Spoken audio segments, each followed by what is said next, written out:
Hello, everyone. Welcome back to the Abomination Vaults in our Extra Life special continuation, part 2 of our Extra Life game. I am your GM, Steve, and I am joined by Rick, Richard, Ninna, and David. Together, we are Recall Knowledge, a group of Pathfinder fans bringing some cheer to children's hospitals everywhere. Say hello, everyone. Hello, children. Hello, everyone. For the children. Hi, kids. Yeah, for the kids. So today is a continuation of our special game. We did Extra Life Game Day last November. I was lucky enough to be invited to a game. I gave up a session as a reward to somebody that would donate. And, you know, with a $100 donation, David down here donated to Extra Life Children's Hospital for that event. Man. And as a result, he joined us for our game, played for close to 4 hours last time and didn't finish. So we said, you know what? We need to finish this. We put a pause on it and we decided we'll come back in a few months to finish. That was about 4 months ago, I believe. Oh, someone's floating. Oh, my son has been kind enough to show the Extra Life medal we earned on our channel 2 years ago. Thank you, Charles. So that's the medal we earned last time. This time, we're just here to have some fun. Although, if you are so inclined, if you enjoy what you're seeing and you want to help the Extra Life donation drive, down below in the description of this video is our drive for this year. This is the 2002 campaign. So you can donate there. All your money goes to charity. It's tax deductible. It doesn't go to us. It goes to the children, and it's an awesome event. So go ahead and do that if you are so inclined. Just make sure it's 2022. Yeah. What did I say? 2002. Did I say 2002? Wow. It's we can fix it in post, right? Right? I wouldn't mind going back to 2002. Right. Tonight, instead of doing a long drive, if you haven't seen part 1, check the description, check the related videos on the side. Go watch that video or you're going to be really confused. Otherwise, we're going to play some Pathfinder. We're going to have some fun. This is a continuation of our Abomination Vaults campaign. So Nulara, Halarmony, and Mukta all played through the entire Abomination Vaults path. And this is sort of the epilogue to that adventure. So there are potentials for minor Abomination Vault spoilers. Turn back now if you're a player. Bookmark it. Come back in a year. Guys, are you ready to play some Pathfinder? Let's go. Always. Let's do it. All right, guys. Let's jump into episode 2 of Extra Life 2022. Our camera fades in slowly, the sounds of dripping water echoing against a large, empty space. As it comes into focus, we see a group of bruised adventurers in a mysterious temple. The walls are covered in strange writing, painted onto the surface. A loud rumble echoes off the walls, the grinding sound of stone on stone, as a passage opens up deeper underground. We see our heroes in the midst of another adventure. Just a few days ago, though it feels like months for some reason, I don't know why, you are approached by a new friend, Gemerald. And I just realized I haven't said that name in about 4 months. Is Gemerald even correct? General is correct, yes. Gemerald is correct. Hero point for the GM. Yay! I wouldn't go that far. If you get a hero point if I say it wrong, shouldn't I get a hero point if I say it right? Question is, are we in a graveyard? You're in a scrapyard / graveyard / I can't never get that right. I'll never live that down. Anyways, you're approached by a new friend, Gemerald. She told you about an ancient temple that she had been studying, and she heard about your exploits in the Gauntlight and wondered if you may be able to help.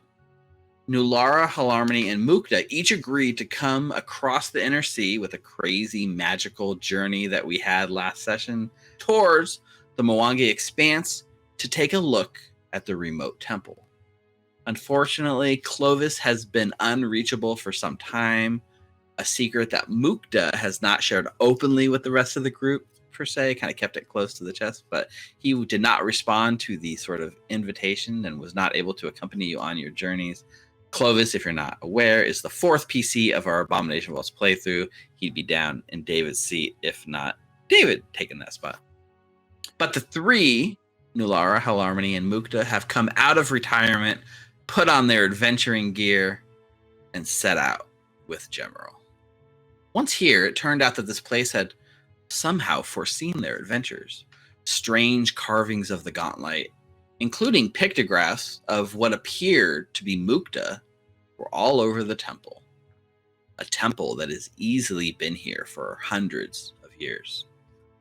Once shown the room they are currently in, one that is covered and written with strange writing that is completely undecipherable, it turns out that one of the members of the group could make out their meanings.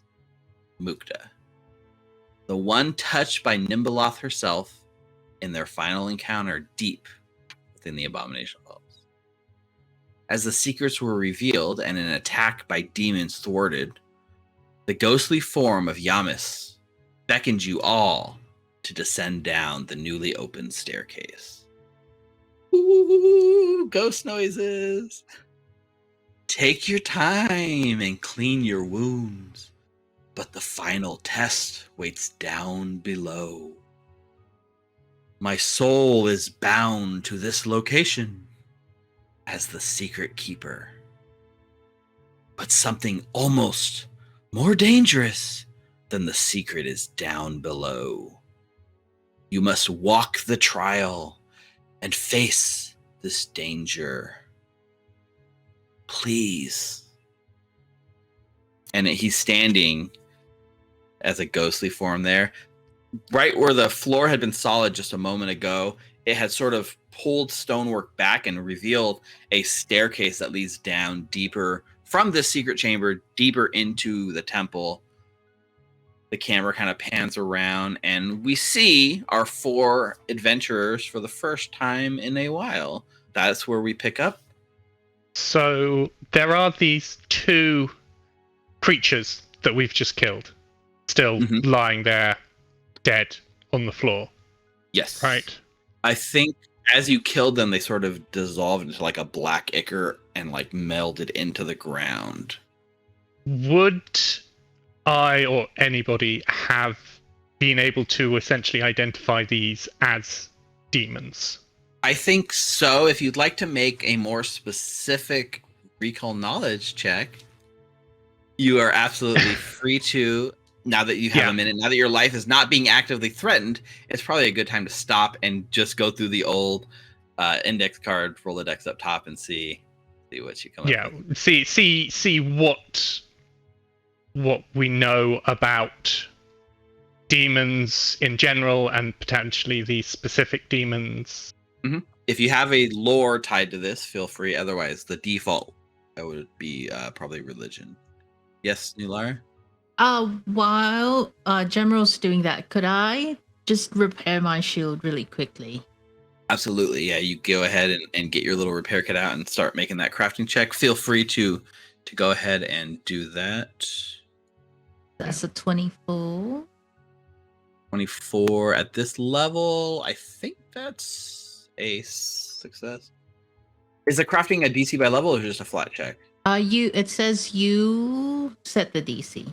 But it's usually the same DC to repair a given item as it is to craft it in the first place. Oh, it's a low level shield. Yeah, that's more than enough to repair your low level shield for sure.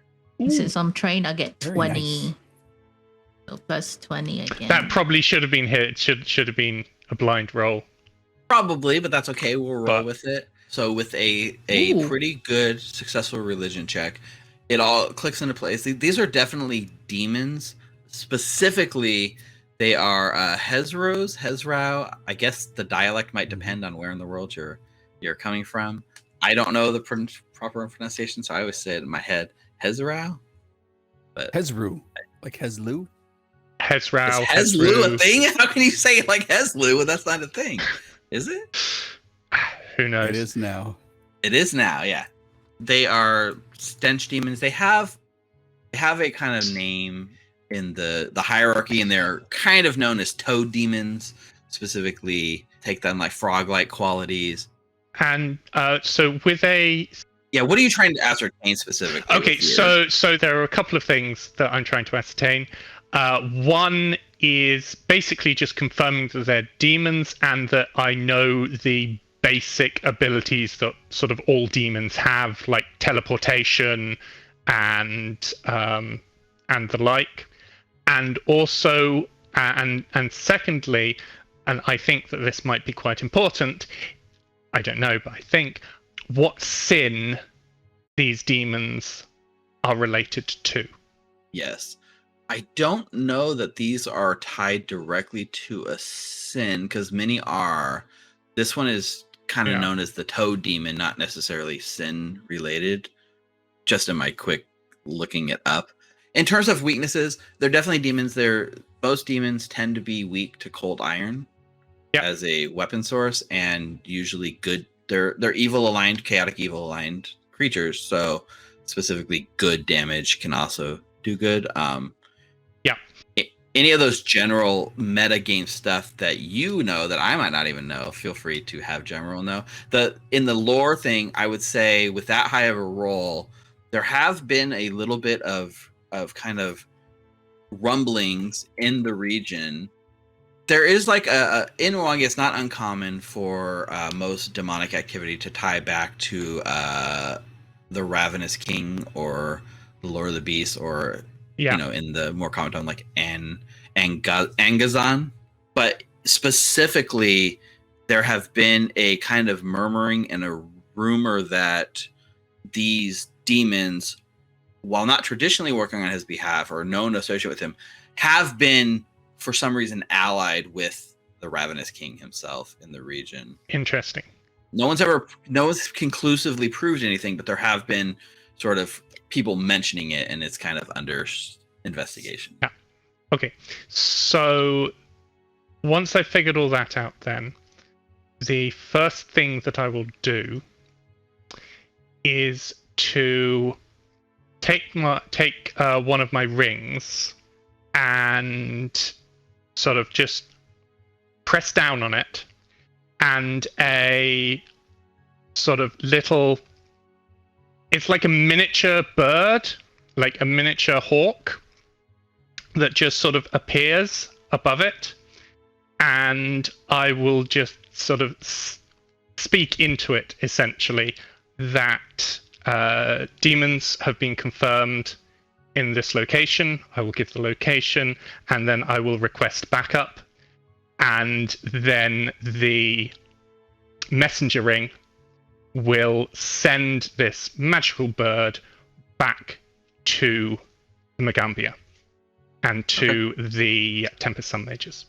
Now, unfortunately, once I've done this, I will turn to the others and say, somehow, if we, the gods help us, fail here, hopefully they'll be able to send a squad to deal with this before it gets too bad. But I wouldn't expect anybody to be able to.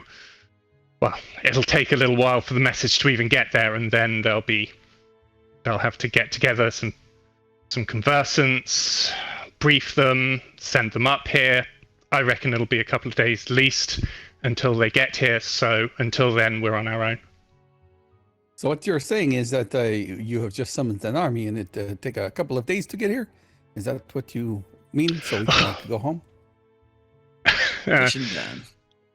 Not an army, but I don't know how many they'll be able to spare, but I fear that a couple of days may be too late. I don't think we can afford to wait. I would agree. I mean, there's this opening right here in the floor. We could go down it and take a look and maybe see what's down there. And if the worst comes to worst, we could run away. Yeah, I would appreciate a few moments just to patch my wounds and maybe prepare a couple of spells. I did not expect to be fighting demons, and I do have a few spells in my arsenal that could help. But I need some time 10 minutes be all right with for you? And how long do you need? It'll be 10 minutes a spell, so it really depends. So,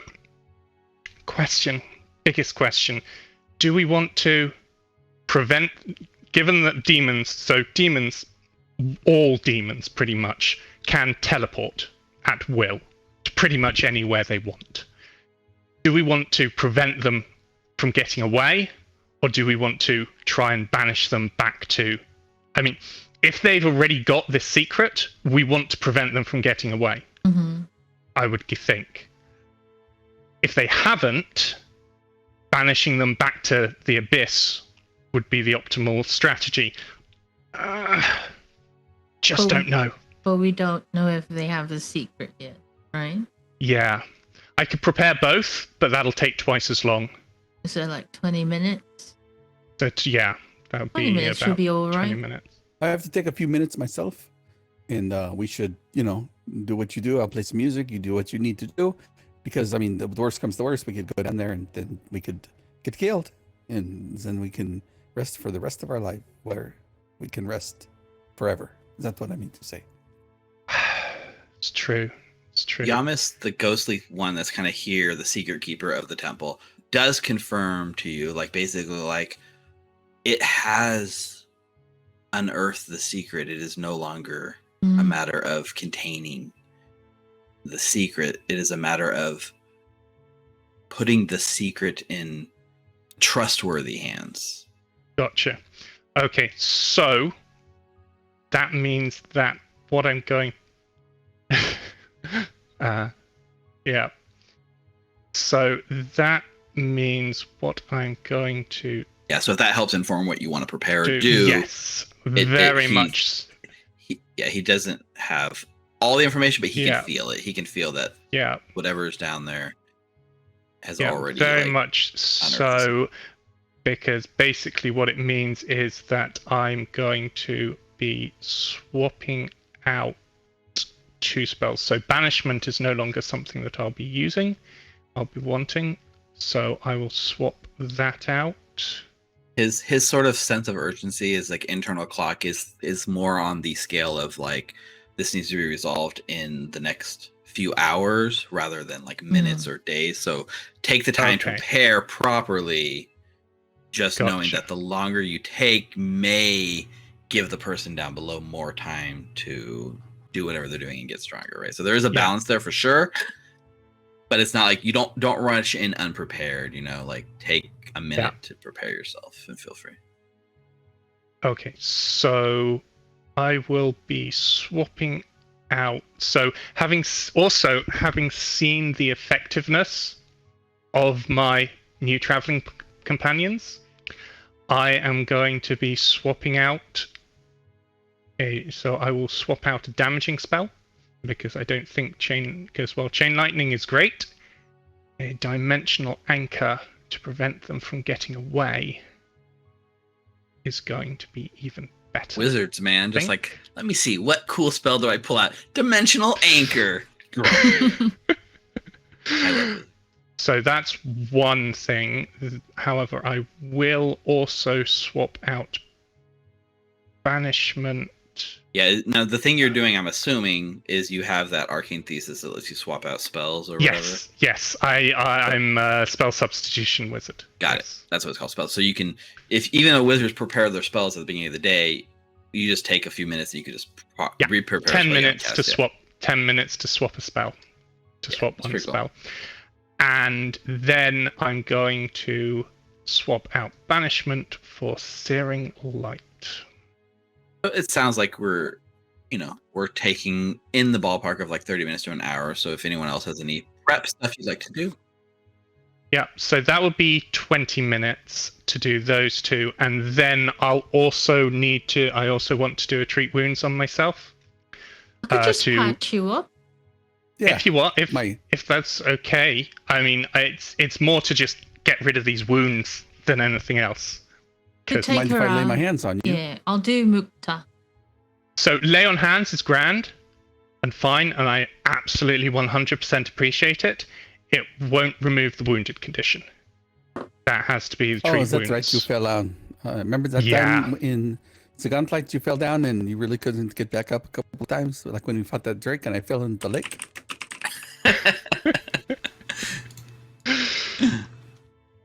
What removes the wounded condition? Is it a medicine? Treat wound. It's a treat wounds check. There you go. Yeah.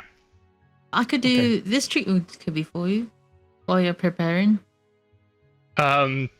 If that's okay, that would be fantastic. Thank you. Yeah, and how could you just patch up Mukta while I'll go for general? Just like old times, of course. All right. 30. Hold still, my friend. Yeah, are you attempting? Well, I mean, I guess it's too late now. You already rolled it, but are you? Because with treat wounds, you can attempt different levels of DCs depending on how much wounds you're trying. Nulara's only trained, so it would only be a DC 15. Only DC 15. Yep. Oh, that's right. So I see it. that would Only be trained. It's just the numbers get really big at high level, even if you're only trained. Okay. Yes. Yeah. Only So get a 1. I think even a 1 would not. No, a 1 would still be a critical fail. A 1 would only be a fail. It wouldn't be a critical fail. With a plus, with a plus 16, it would only be a fail. Yeah. So for sure, this heals. Critical success. Yep. So 48. Yep, and you can, and then you're definitely going to remove your wounded condition. That's 19 points for you, General. Hope that's enough. Thank you ever so much. Off. And not bad, not bad. Any other prep work? Usually the crew, this Abomination Vaults crew is just like, just put our heads down and go. We prepare at the start of the day and that's it. And you're the one that's like, no, we got plans to do, guys. Yeah, so, I mean, if we have more time, there are a few more spells I'd like to potentially swap out. I also need to spend 10 minutes refocusing. We've got the time. If you got the time, we have the time to like play some more music and look around a little bit. I'm not going down there. I'm going to be in the middle. But we have the time, so I don't think more than, we take more than 120 minutes. Nothing much will change. I mean, okay. And he'll look down the hole.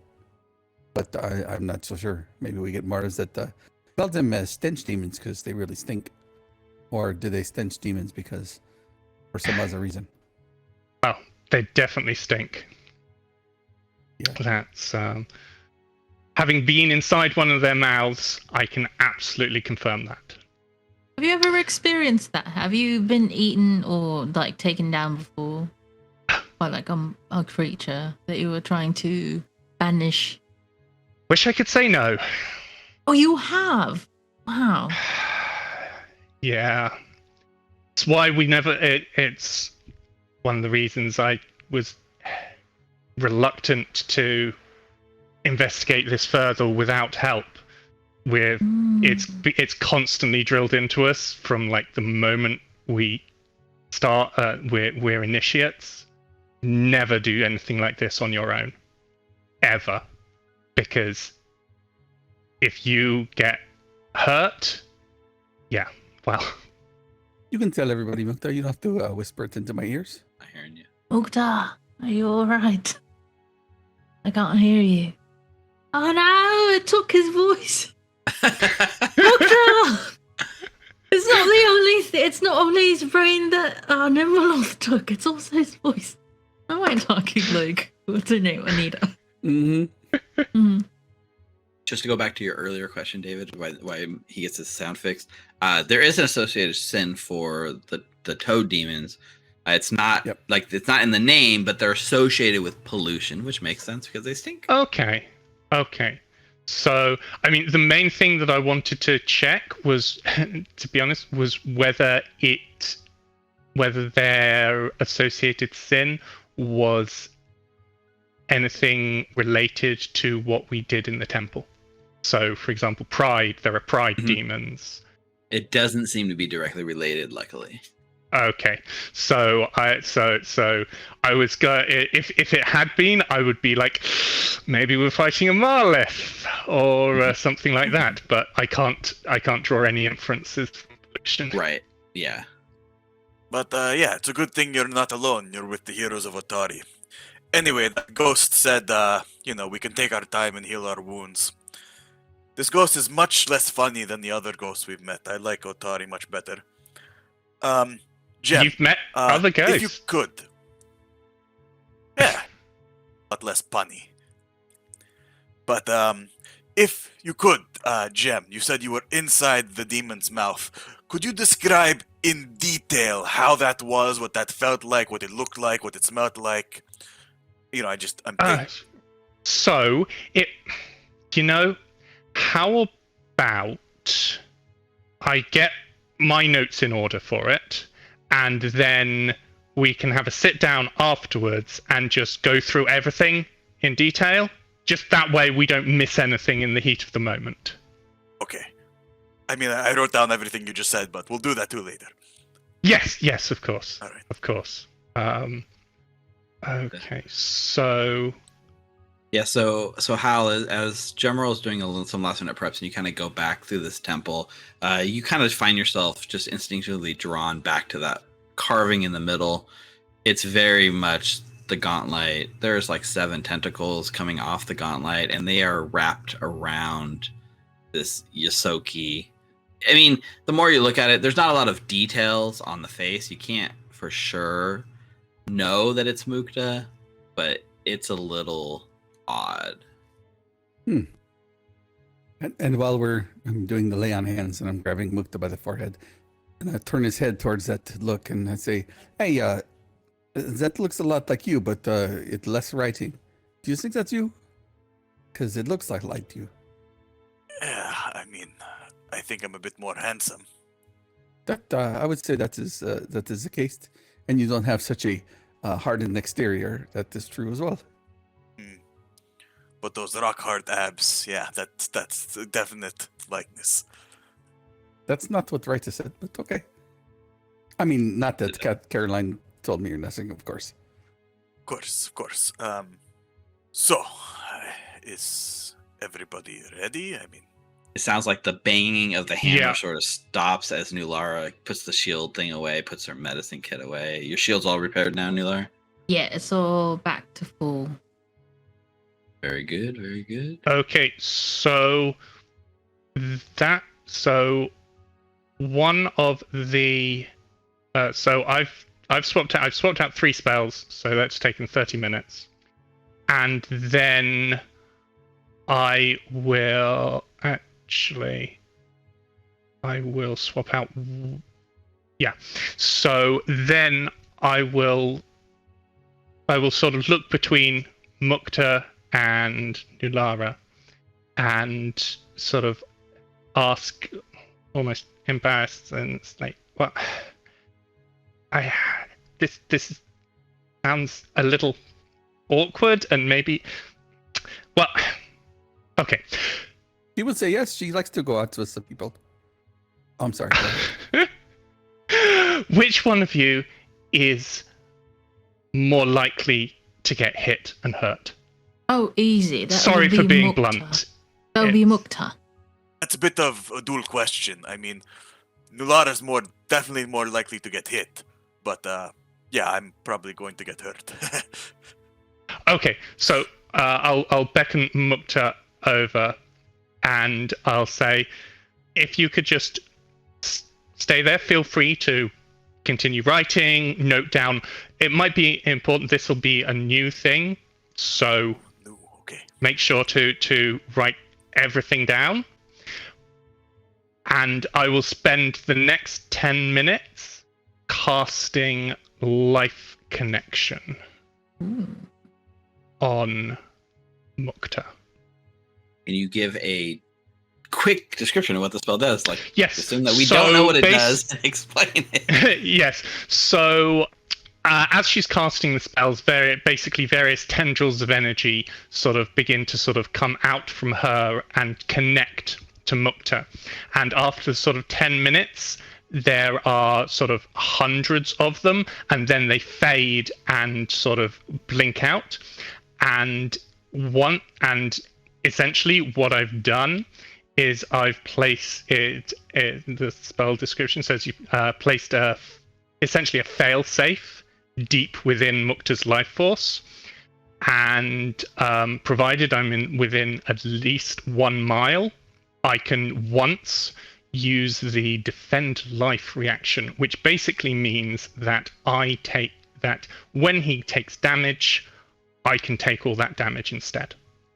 I'm pretty sure, Mukta, that picture on the wall is what just happened right now. So we're like Yeah. living in the moment. I feel all like warm inside, like like when Raita makes those cookies, and they're fresh out of the oven. And yeah, that lasts for 24 hours, and I can only have one of those active at any one time. So I will look apologetically at Nulara and say, that since it can create such a strong connection, trying to do it again will just remove the previous ones. So unfortunately, I mean, look at her. She doesn't need it. She's so strong. Yeah, no need to apologize. You see Mukta ruffling through his notebooks, and you see, it's a funny story. The first time we actually met, right? I was going to this lighthouse with another friend of ours, right? And we encountered this, here, he starts flipping through his notes, like, it's like a big tome at this point, and flips to the beginning, right? You can see here, we were fighting outside the Gauntlight, and this crazy bird puppet, right? We were all running on the roof. See, that's me running on the roof. Sometimes I draw sketches too, but and then I jumped off the roof to try to escape, and then that bird thing followed me. It wasn't really a bird, it looked like a bird. If you see, I drew a little bird here, but it was more a puppet, but I almost died. He did. He was starting to drown by himself in the swamp. I will walk over to Nulara and kind of awkwardly give her a hug. All right, we are connected because we are friends. Okay. I'm ready. All right. No life connection spell on that hug. Yeah, correct. I was like, should I feel something after this one, Hal? well, I mean, friendship, you're all right. Okay. I'll go forward. So as this, you finally finish up your prep, the lot of you kind of gather and stand with the ghost at the top of this new passage. There is definitely like hand carved stonework going down into the deep, and after about 5 or 6 steps, almost immediately you just see like a very thick bank of fog sort of flowing, which makes visibility into the chamber kind of hard. But there is this sort of descent into the misty hallways below. As we pass by the ghost, does everyone see the ghost or just Mukta? Everyone sees the ghost. everyone now, since the stairway appeared, everybody could see him. So you're a ghost of secrets, right? But do you know any good like jokes or anything? Why are you doing this to me? You asked for it. I do have one secret that I've never told another. My secret is that I'm addicted to seaweed. It's okay, it's okay. I am seeking kelp. What's your name again? Writing that down for sure. Yeah. Yamas. Yamis. All right. Stick with being a ghost, I think. Yeah. I mean, I've been in this role for like a couple hundred years now. I would really love to pass on to the afterlife. Oh, I mean, Don't if worry. you're really seeking help, I mean, there's this place at DFL. We might want to check it out for your help. It's called Yelp. Tell you where to go, and if it is good or not good.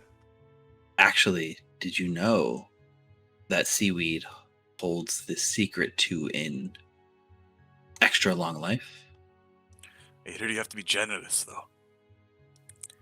You just have to boil it into immortality and drink it.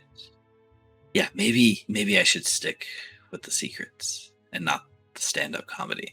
I've been workshopping this for like 200 years, and there's just no one here to workshop. It's hard without an audience. It is. Yeah, well, the secret to looking younger is just telling people that you're older. And all that seaweed, they're probably just a bit salty. So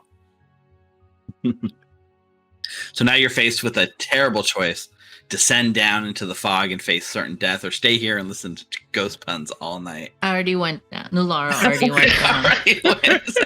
Mukta's like setting up camp. He's like sitting next to the ghost. Yeah, I kind of like just like everybody else descended into the fog and Mukta is still there, and then Nulara just sort of comes up and just sort of drags him down. Yanks me down, exactly. Come on. We'll get more after. Don't worry. Yep. So you guys sort of are pulled down and descend into the misty hallways, and as you do, you guys are. You tell me, right? Your visibility drops to like almost nil in the mist. So are you guys like sticking close? Are you guys holding hands? Are you spreading out? Like, how are you guys doing I would absolutely hold hands. All right. I need to know who's holding whose hand in what chain, because it's not funny and I need to know. And important. Can everyone see? Is there light down here? There's almost no visibility. If you have dark vision, it's still obscured by like the mist. You can see like a few feet away, but it's almost impossible to see sort of further than that. Yeah. And I mean, I don't have even low light vision. I'm just human.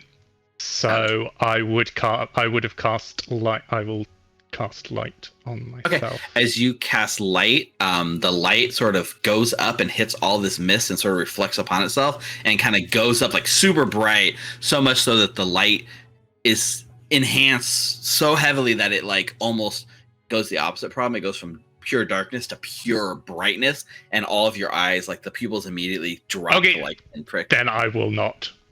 I will wait until we are out of the fog. And then it goes back to like dark and stuff. You got that like that white like thing. It's hard to get light in here right now, but you could put on the light when it's proper. But who's holding whose hand? I need to know. Laura would like loosen her belt a little bit and then give it some slack for General to hold on to. Yeah, I will absolutely do that. And then maybe Hal behind me. I will definitely be holding onto Mukta versus Mukta holding onto me. Because we live together, and he, wanders off sometimes. So I'm got to my arm around across his back a little bit, holding onto his shoulder to turn him in the correct direction. Then I'd like to have my sword out, and then just use it as like a walking stick. Yep, for sure. Yeah. So as you start out and you're kind of using the stick like almost like a cane, you can feel it like when it goes to like the left and the right a little bit. There's like definitely stonework here, and your sword sort of scrapes against it and everyone can hear it. The more steps you take after like 10, 15 steps, you can feel it kind of like widening a bit, and you start losing where the side is, and maybe you even kind of stick towards one side so you don't lose that of yourself. But eventually, like, you feel like the misty hallways completely envelop you guys as a group, and you kind of follow this motion, Nulara, like feeling, stepping, checking, make sure General's still behind you, feeling, checking in, and it goes on and it's like this monotonous repetition that kind of hits a rhythm. And before you know it, you kind of realize you're finding yourself almost in like a falling motion. But it's weird. You slowly come to realize that you've lost the concept of direction, of time, of your sense of self as you are floating endlessly through a void. The thick fog makes it really difficult to see. The tendrils of it almost caress your face on your exposed, or anywhere you have exposed skin as you sort of pass it. And as you strain to see through the fog, you see flickering stars illuminating around you, still blocked by the fog, but just giving a bit of light here in what feels like a void. And you stop and you think, weren't there people with you when you started this trip? That must have been a lifetime ago. It seems like a small memory in the back of your mind. There was someone with you. Why can't you remember? Why can't you grasp it? They are nothing but a tiny distant memory, and you struggle to remember them, to remember who they are, even to remember, who are you? All of you are feeling this sort of same sensation, the same sense as you drift into an endless void. You find yourself not falling, not standing on solid ground. It's an eerie feeling that you guys are not familiar with. I think the only person who might even have a sense of recognition of what this feels like is Gemero, with a little bit of the arcane and possibly some planar study. But even then, you forget a lot of that studies. You forget yourself. You forget who you were with. It's a weird sensation, but it can sense you struggling now. It knows something is off. And in that moment, a creaky voice fills all of your head. Do not resist. There are no secrets you can keep from me. We must keep it secret. Keep it safe. Call him. Another dark mind has already put this place at risk. We must be sure. And as you feel this, and as you feel this mind, you realize the thoughts, the losing your sense of self and everything that's going on, there is something that is interjecting itself within you, within your thoughts, within your brain. The mist is like probing you, trying to read your mind, trying to learn everything about you. I need all 4 of the PCs to please make a will save. This is an emotional effect. Sorry, yes? Answer? Would Mukta's madness counteract this a bit? No, unfortunately. No. But it might adjust the DC for you specifically, right? Your DC might be different than the rest. But there's one other thing I forgot to mention. If you have an alignment that contains the chaotic tag, you gain a +2 status bonus to this roll. If you have a lawful, you take a -2 status penalty to this roll. Yeah. If you're neutral, just roll straight. That's a 34 for Nalaura. Nice. That's 33 for Al. All right. And Hal, that's, you have resolve. That's clinical. So is this something that could be recognized? Yeah, I think you're definitely recognized as something With a recognized spell or something like that. I don't know about a recognized spell. I don't exactly know what the effects are. So It's just that. So, I mean, if it's not a spell, is it spell? It's like a spell effect. You mean like, are you recognizing a spell being cast? I see. There's no sign of a spell being cast. Okay, that's grand. It's just then I don't get the bonus to this roll. Got it. Yeah, there's no sign of it being a spell per se. That's a 28 for Mukta. Okay. So, for Nulara, 34, that is a success. You are basically, as the thing goes through your mind, it pulls back, it judges you worthy, and lets you pass. Halarmony, you have resolve, so when you roll a success, you get a critical success. Because of that fact, you are judged worthy as well. But you're judged more than worthy. You're judged you are considered to be a chosen one. You are special. You are potential. You're a potential. And for that, you're going to gain a bonus effect that I will add to your character sheet for you. And you are getting a blessing from Kellicott themselves. Gemerel, 32 is also a success. You too are judged worthy and allowed to pass. Mukta. Sweet Mukta. As this thing looks at your mind, as this thing realizes your disability, your need to collect all the information to write it down. It's torn between your methodical calculations and your inability to keep a secret without writing it down. As I pull out the notebook. You are judged not worthy. And that's what you hear in your mind. Interesting, yes, but not worthy.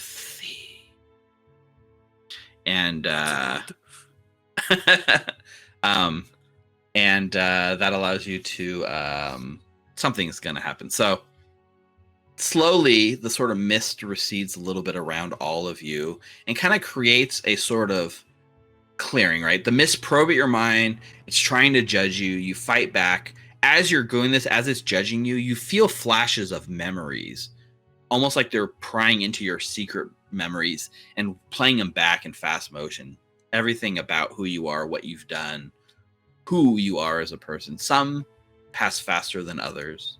Many of these memories linger a little longer.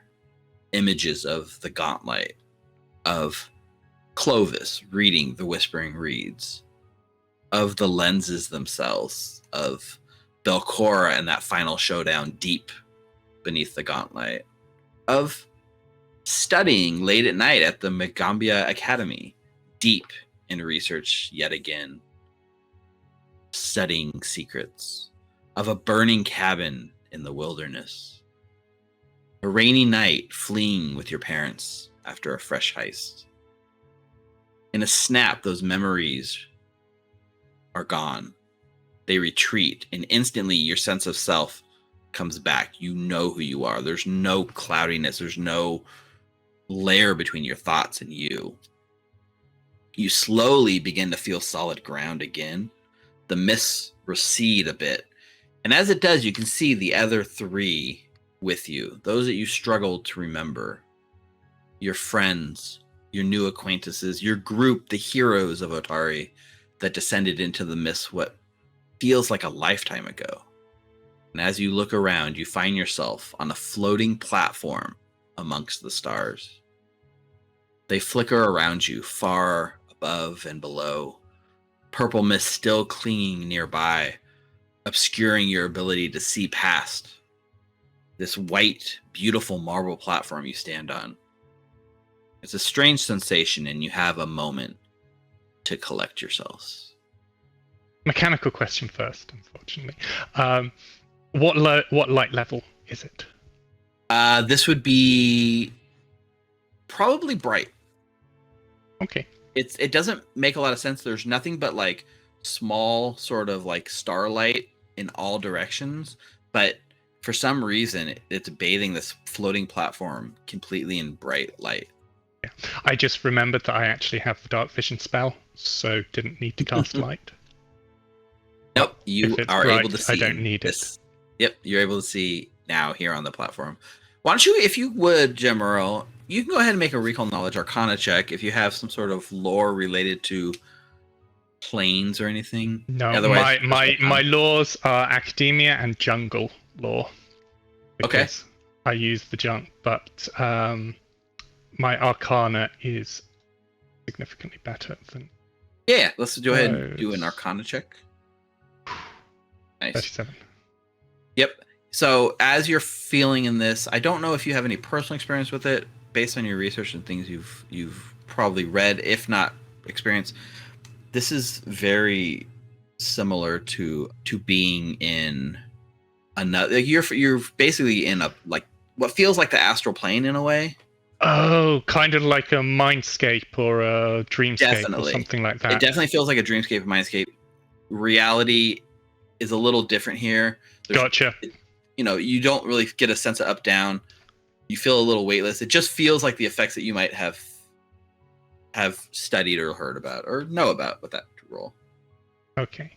I probably won't know very much more than that. It's not my area of expertise, but I will relay that as much as I know to my new companions. I will say, beware. Be aware. I think this is some kind of isolated demiplane. We've been shunted from reality, so be careful. Things that are not normally possible may happen here, and don't necessarily believe anything you see or hear at face value.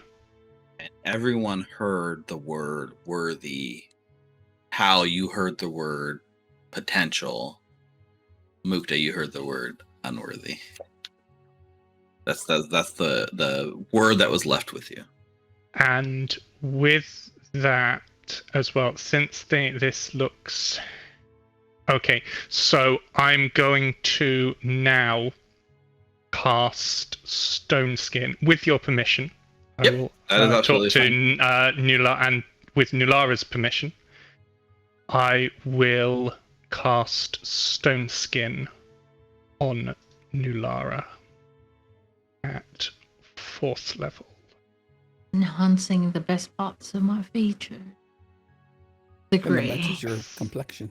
Yeah. Yeah. That's what I was going to say. The hardened exterior is hardened once more. So that wow. that currently has a 20-minute duration. So I don't know if we'll actually get into it and we'll actually face anything in the next 20 minutes, but I want to be as prepared as possible because this is not normal, to say the least. Yeah, just a bit. And I mean, that mist was so rude. Right? Rude? What do you think? mean? I mean, calling us unworthy, I don't know what it means, but it's very rude. I must Worthy, have missed that one. unworthy. I'm not really sure. I heard I mean- something else. It is rude to call someone or something unworthy, definitely. Thank you. While we're walking too, if it's okay, like I'll be patting along my person for the cold iron blanch, and then make sure that I put it into my belt pouch so that when I need to pull it out, Okay. I don't have to pull it out of my backpack. Got it. Get it ready for easy access. Makes Yeah. sense. Well, the interesting thing you say, like as you're walking, because you look around, you find yourself on this marble sort of temple platform, floating endlessly in a sea of stars. You look in every direction. There's stars flickering, but like there's really nowhere to go. You're just finding yourself floating in like an endless void space. You're not in the misty halls anymore, and just a little bit off the edge of one of the temple, you see almost like a little bit of sparking and what appears to be a small portal of some sort opening in space. Is that where we're going, General? Presumably. I wish I had more answers. As the portal grows, stones, like big like stones of marble, kind of detach from the platform floating beneath you and float out towards it and sort of lock into place. Hundreds of these things, like creating a bridge from you guys towards this portal that's just growing bigger and bigger.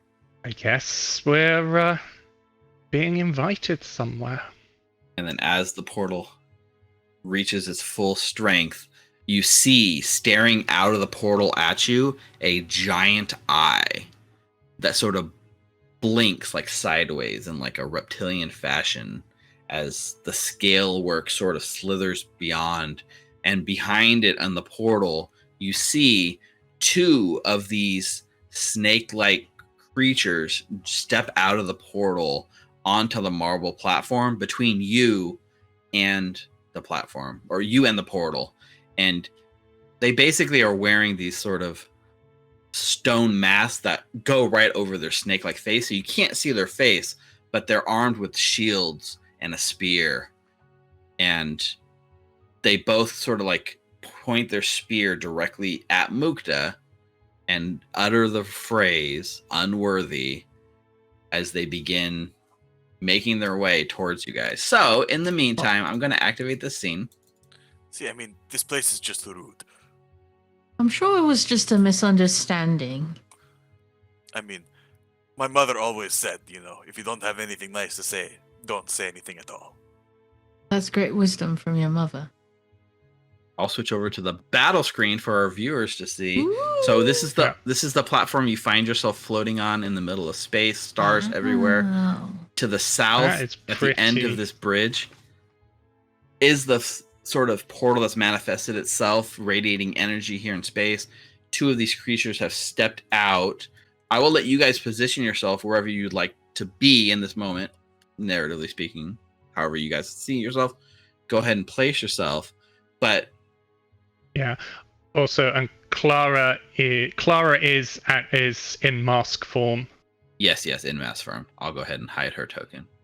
I was going to say before it all started, Mukta was going closer to the edge with a coin in his hand, like about to like. So I think Mukta would be walking closer towards the edge when they started. Okay, feel free. And you guys, I'll start an initiative tracker. You guys can go ahead and roll your initiative. Ooh, dang. Let's go. Now, the benefit you guys have here is only one of you was judged unworthy, so this fight should not be too hard. You guys had some pretty good rolls. You guys are worthy. One, you were really close to just bypassing this whole thing. That wouldn't have been any fun. No. Would have saved us some time. I rolled a 30, and as part of my battle cry, I have a demoralized action against an observed foe. Okay. So that would be a natural 20. Sorry, I clicked the roll. Ah, God, I keep clicking. Nice.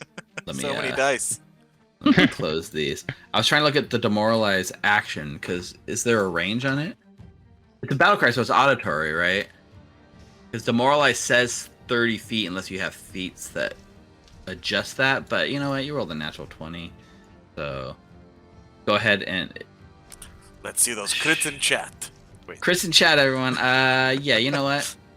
Whatever. They're getting frightened too. All right. So everyone's on the tracker. Mukta, you win initiative. Is there anything like obstructing views here, or any walls or anything? There's no walls because everything is just like platforms of stonework going down and down. I think. Oh, I see the way the walls are kind of built in this thing. Technically, those walls should be below you and not. So they shouldn't affect you, but because of the way that they're drawn, I don't have the mod that does wall height, and they're kind of built with that in mind. So let me just this up a little bit, but yeah, you should have line of sight. Okay.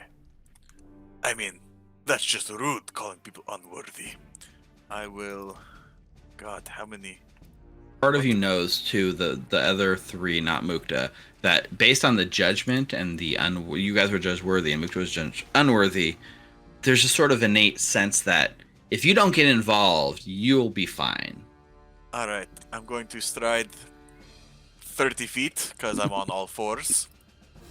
Okay, the all 4 Mukta. Bring it. Yes. And then I'm going to measure how far they are away from me. 70 feet. What's the range on a short bow? I think 60 feet? So you would take a -2. I'll do that. That's fine. I will use quick draw to draw my short bow. Draw. And then I will strike... which one called me unworthy? Left or right? Or both of them? It was just a voice in your... Oh, they both... When they came out, they both said it. Alright. I think this one's 70... it doesn't matter. I'm going to shoot the one directly in front of me. So that's... Oh, it automatically does the range penalty. That's nice. Yeah, it does do the range penalty. Pathfinder does. That's pretty cool. Alright. Mary Chrysler. That's a 32. 32 will definitely hit, but not a crit. That's 11 points of damage. What the snake-like people, the serpent folk, sort of look like. These ones are a little different because they got the mask and the shield. Okay. They definitely have like that serpent shape. Whether they're actually serpent folk. This artwork is definitely from serpent folk. Whether these are serpent folk is a little nebulous. That's fine. 11 points of damage. Okay. Takes it. And I'll say, keep your forked tongue behind your teeth. And for my third action, I will aid the next attack with a feint. So up next is this Secret Keeper. Rushes forward with first action, 30 feet. Slides up here. With its second action, it slides up here, but as it comes up these stairs, the stairs up are difficult terrain. So it slows it down a little bit. It gets to here. Here, it raises its shield. All right, Nular. All right. So I know that they're really just after Mukta. You have somehow in your innate sense of the situation, you kind of have a feeling that they're after Mukta. All right, bye, Mukta. Have fun. No. All right. So what I will do is I'll spend one action to stride right in front of Mukta, and then spend 2 actions to hold an attack against the very first creature that attacks him, that tries to attack him. Okay. That's it for my turn. Perfect. The other Secret Keeper also gets a chance to go. First action rushes up here. Second strides it to here. And this one will also get into a defensive position and raise their shield. Hal. I'm going to delay. General. So General will stride to here. Will spend 1 action to cast to set up her protective ward. They've actually recently in Pathfinder they've added auras to the system, and they're gonna very soon automate all these skills to have like an aura-like effect. I don't think they're quite automated yet. Yeah, not yet, but it'll be coming soon. But essentially, anybody at the moment within 5 feet of me, so at the moment that's just Mukta, will have that, and then Gem will also raise her shield. All right. It's a shield party, y'all. It's like a defensive standoff. All right, Hal, you've delayed your turn. All right, I will go now, and I will do Inspire Courage with the Lingering Composition. All right. The Hal Performance maneuver check. here. Yep. DC by level at level 11, your basic DC is 28. I think we might have made a macro that actually calculates it, but 31 is a success. That is 3 rounds. Chris. Fire Curse for 3 rounds. He will. That's 1 action, and it worked, so he gets to take off his focus point. Oops, wrong way. correct. He will step forward a little bit, stride forward a little bit, and off to the side a little bit, and then he will cast Shield on himself. Everyone's got a shield. Hal's gonna get in on it, I feel like we're playing chess. right? Mm-hmm. Shield. Nice. All right. Top of the round 2, Mukta. Nulara's right in front of me, so they would have cover, right? Yes, there would be a cover for sure. Just a +1 AC for shooting through Nular. Yeah, I'll stay where I am. Actually, with their shield raised, if they're both circumstance bonuses, so they probably wouldn't even make a difference. Okay. So, feeling nice and cozy, protected by my friends. I'll stay where I am and shoot. Yep, it gets the +1 cover from Nular, but it has +2 from the shield, and that overwrites it. So, Alright. Let's go. 32 is a hit. 9 damage. 9 damage to this thing. Are we going to just stay here, or is anyone going to go forward? I'm gonna try and. I'd look at Hal. How maybe they could see sense. Maybe they could reconsider and see Mukta being unworthy as like a misunderstanding. I mean, but you've seen him. He kind of crazy and writes in his book a lot. I'm not I sure if know, that- but Oh, maybe. I'm sorry. Okay. Yeah, you're right. The better part of me says, yeah, you're right. Okay. What do you want me to tell him? Like, it's a misunderstanding. Everything will be good. Just go about your business. You've always had a way with words. Right, maybe you could convince them. Alright, I'll take it that we're staying here, and I shoot another arrow as they're having this conversation. Right, Hal! Yep, go ahead with a map. 22 is a miss. Looking around, I feel a little bit left out right now, so I'm going to cast shield. We've got it. Every combatant has shield up in this moment. I don't. Either a physical shield. Oh yeah, except for Nulara. Everyone's okay. Well, that's a first. I mean, you are a literal shield. So Maybe this is opposite land. That's why everyone's got their shield up except for Nulara. Yeah. that's my turn. This Secret Keeper, sees you guys up in this defensive position.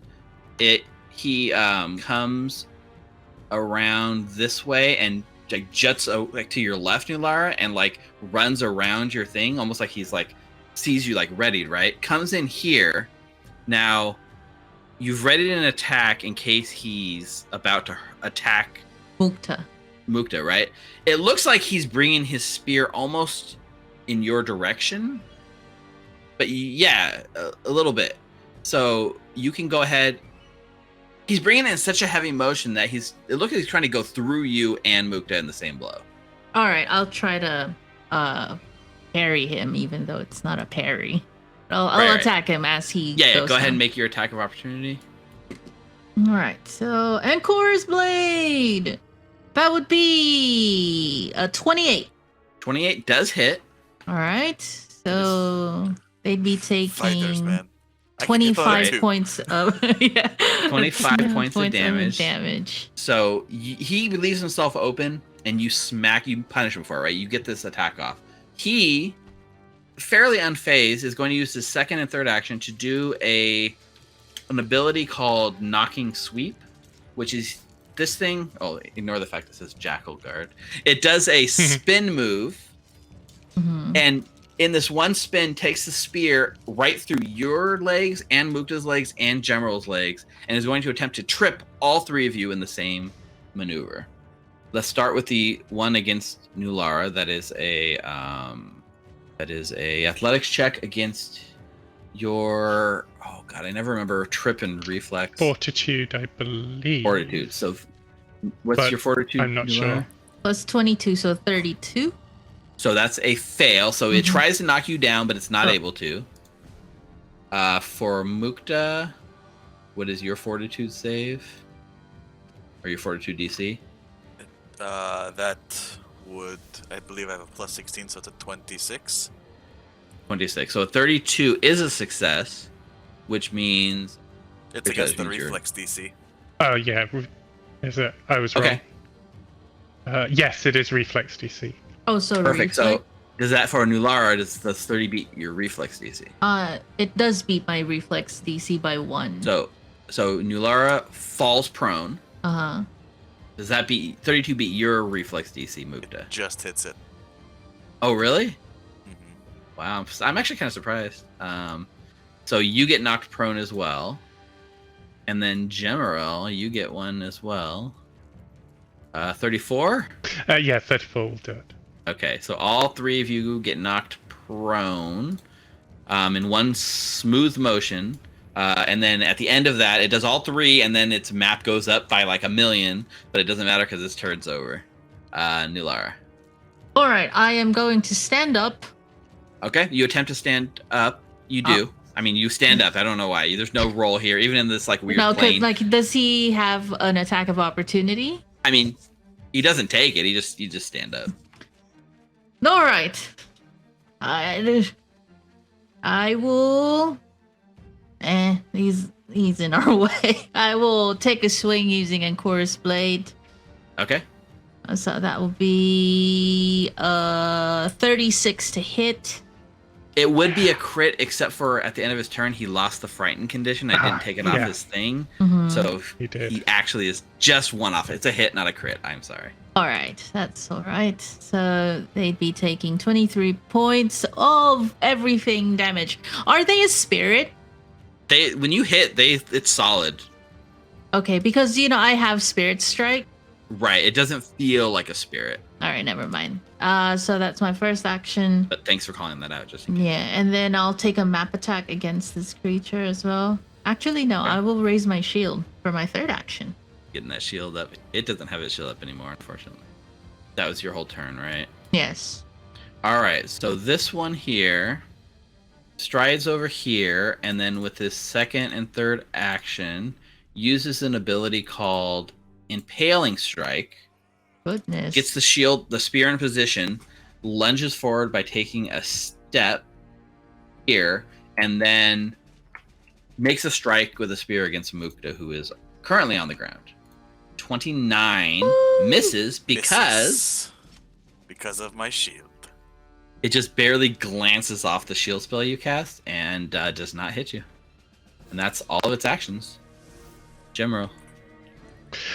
Okay, so Gem is going to just stay where she is, stay on the ground, is going to increase the aura, sustain the spell, increase the aura by 5 feet. So now Nulara is also in the aura as well.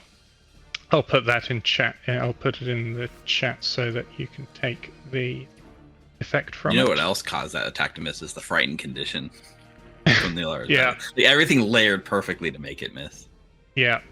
All right, protective ward for Nulara. Yeah, so there's protective ward there.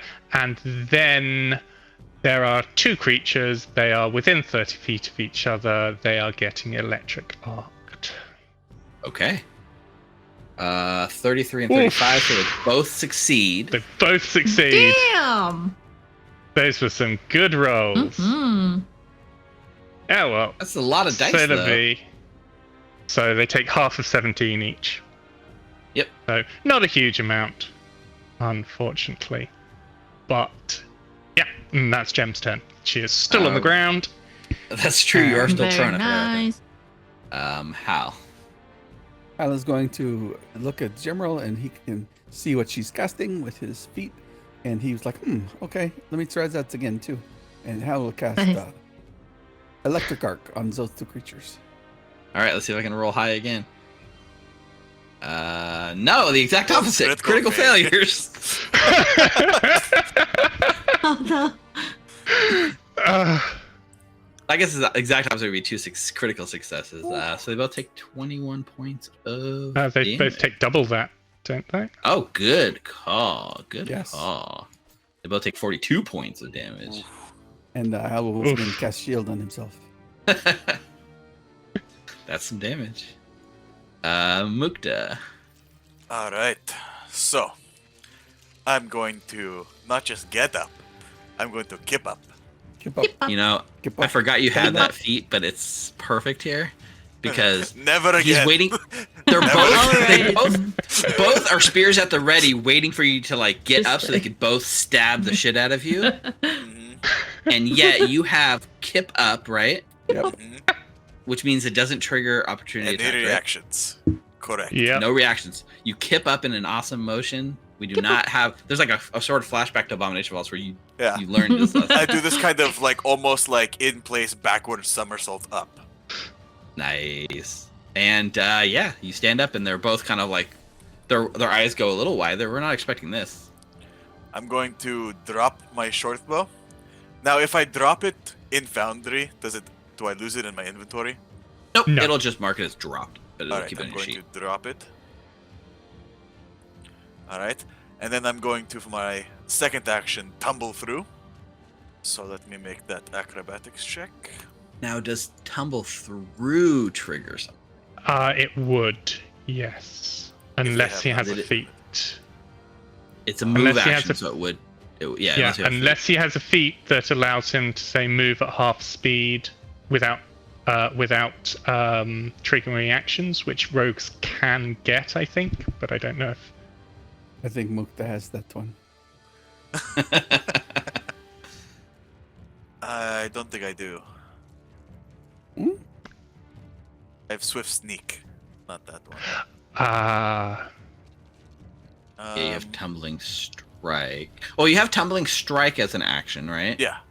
And that specifically says it does Oh, not it doesn't trigger trigger reactions. reactions. That's correct. Yeah, it doesn't trigger reactions. On a critical Yeah. success. On a critical it doesn't success. trigger reactions. So we'll see. Okay. So I'm going to Feeling make that lucky. acrobatics check.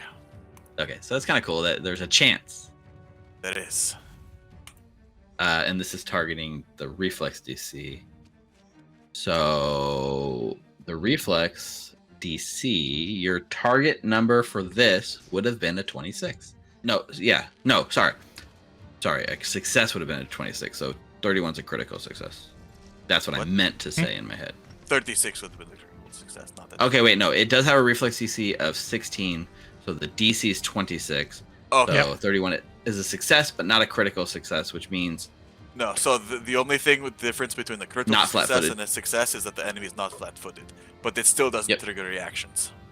Yes, you are right. Yep. Yes. So And since you'll be flanking... Yes, exactly. So you can go ahead and move through.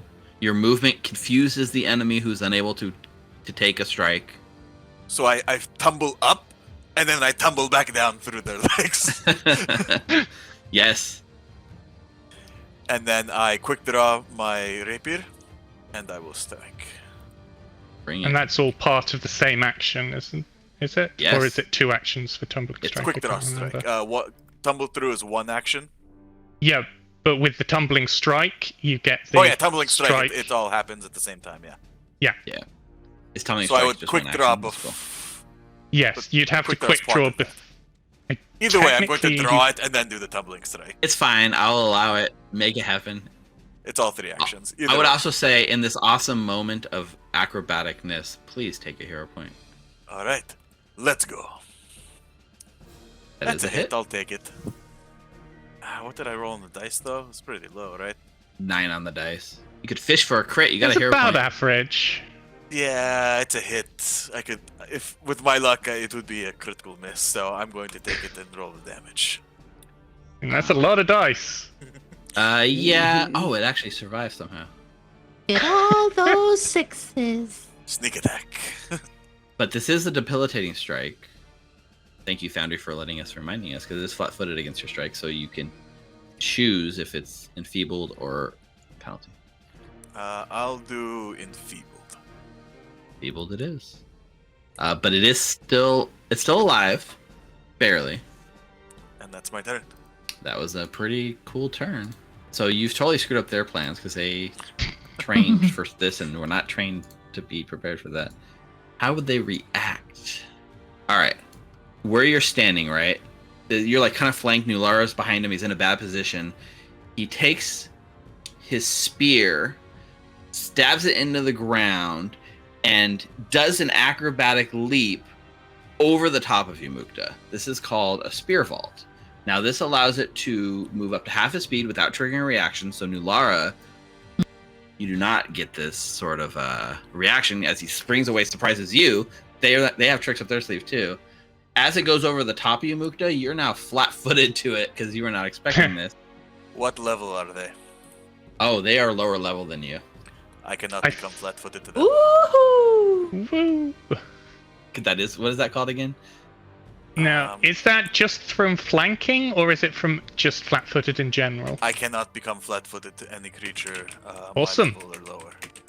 Um, Let me find It that. Yeah. says you aren't flat-footed to hidden, undetected, or flanking creatures of your level or lower, or creatures of your level or lower using a surprise attack. I'm going to say this kind of falls under that bucket. I think officially maybe not, but... yeah, because you can still be things like fainted, but That's okay. surprise striking. attack by surprise Part of this- attack is... Oh, part of this motion is a strike. That is going to be a hit, actually. That is a hit. And Mukta, you take 18 points of damage. All right. And then he has one more action because that strike is part of the Spear Vault action. Wait. I should have said it before you did the damage, huh? For what? I didn't really give you a chance. No, I'll do it for this. I'll do it for this attack. If he's taking another attack, I'm going to dodge away. Okay, yeah, I think I'm looking at his actions. He's just going to take another attack. His goal is to end you, so. Alright, give me 1 second. It's going to be a critical It's a miss, miss. actually, because It's the thing with criti- So yeah, it's a map, so it's -5 even less, so that's actually a critical miss. So I did use dodge away. Okay. So if the attack misses, you can step after the strike. Yep. So I'm going to step. Just to be a dick, you cannot step upstairs because it's difficult terrain. Alright, then I'm going to step. That is Silence. fine. Yeah, that is fine. That's his turn. Nulara. All right, so let me take 2 hits against this fella right here with Enforce Blades. Okay. So first action would be a 32 to hit. 32's a hit. So they'd be taking 25 points of everything damage. I'll Perfect. take another map attack on that one. So that is going to be a 35 to hit. Yeah. Oh, 32 35 hits. definitely hits. All right. So that is 15 points right. of damage. Carve into. And then last one. 3. A natural 20. Ho, ho, ho, Let's ho. go. Crits in chat. Let's There are no go. chat, but that's okay. So that is like a 42 points of everything damage, and they're flat-footed or dead. Oh, they're not dead. They are knocked flat-footed until Alright. the start of your next turn. That is it for that's the end of my turn. That's it. Just like a Just- billion points of damage. Jeez. And they say not to attack 3 times in a turn. They don't know what they're talking about. Fighters! Let's go. This one, Impaling Strike, steps forward and makes a strike against Mukta. A opportunity attack. He's It doesn't. A It's step doesn't trigger opportunity attacks, unfortunately. 33 will hit Mukta. It will. So you're going to take 22 points of piercing, and the spear rips you open, and you're now taking persistent bleed damage. Ooh. And with his third action, raises his shield. I'm not gonna be out of the loop on that one. General. Okay, so I'm looking at these two creatures, and I have to decide: is it better to just try and take them out, or to give Mukta more protection? And I'm looking at them. Kill them. Rinse, repeat. Rinse and Dean. repeat. Let's I have see if way you too can, many spells. let's see if There you you can zap them this time without high rolls on their part. Okay, 1 failure, 1 success. Okay, let's see what damage is like. All right, 22 points of damage kills this one, Nice. and the half damage down here kills the other one. All right, well done. And then I just sort of flop backwards You already onto the collapsed. stairs where I'm just sort of sitting down because I'm Yes, still yes. sat down on the stairs, and I just sort of. For sure, and I look down. You're lucky my mother wasn't here. She would have dealt with you more harshly for being so rude. so in this sort of after this moment, right? The you glance back at the portal, and you can see beyond this sort of snake figure. There must be hundreds of these sort of soldiers just lined up, Oh no. and the snake looks, blinks its eye. Interesting. Your spirit may be weak, but your body is strong. You have passed the test. As I cough up blood and make my flat check to try to get out of this persistent damage. Oh god, you're bleeding. There you go. You Yeah. do get rid of it, yeah. Has it been an hour? Oh wait, I didn't. Since- I never did a treat wounds on Mukta. I did it on. True. Well, in Gem some and- aspects, it's been multiple lifetimes since you did the last check, and in other things, it's been like 10 minutes. So it depends on what timeline Paizo counts as the true timeline. 21. Yeah, If yeah. that That's fine. You is can roll that. 2d8 and no wounded or Yeah. persistent bleeding. And the sort of snake-like figure just finishes as you're just treating something like that. Something dark from the depths of the abyss has found our secret. You must now become the secret keepers. You must stop it at all costs. But beware its tricks. If you are not careful, it will spell your doom. To be honest, some more information would be useful. Like, do you know exactly what it is? There's like a blink of light, and you feel a sharp thud as the world around you completely disappears. You find yourself back in your body, looking, and you got like your wounds kit out ready to treat Mukta, and you look at him where previously he was gushing blood. There are no visible wounds from the last fight.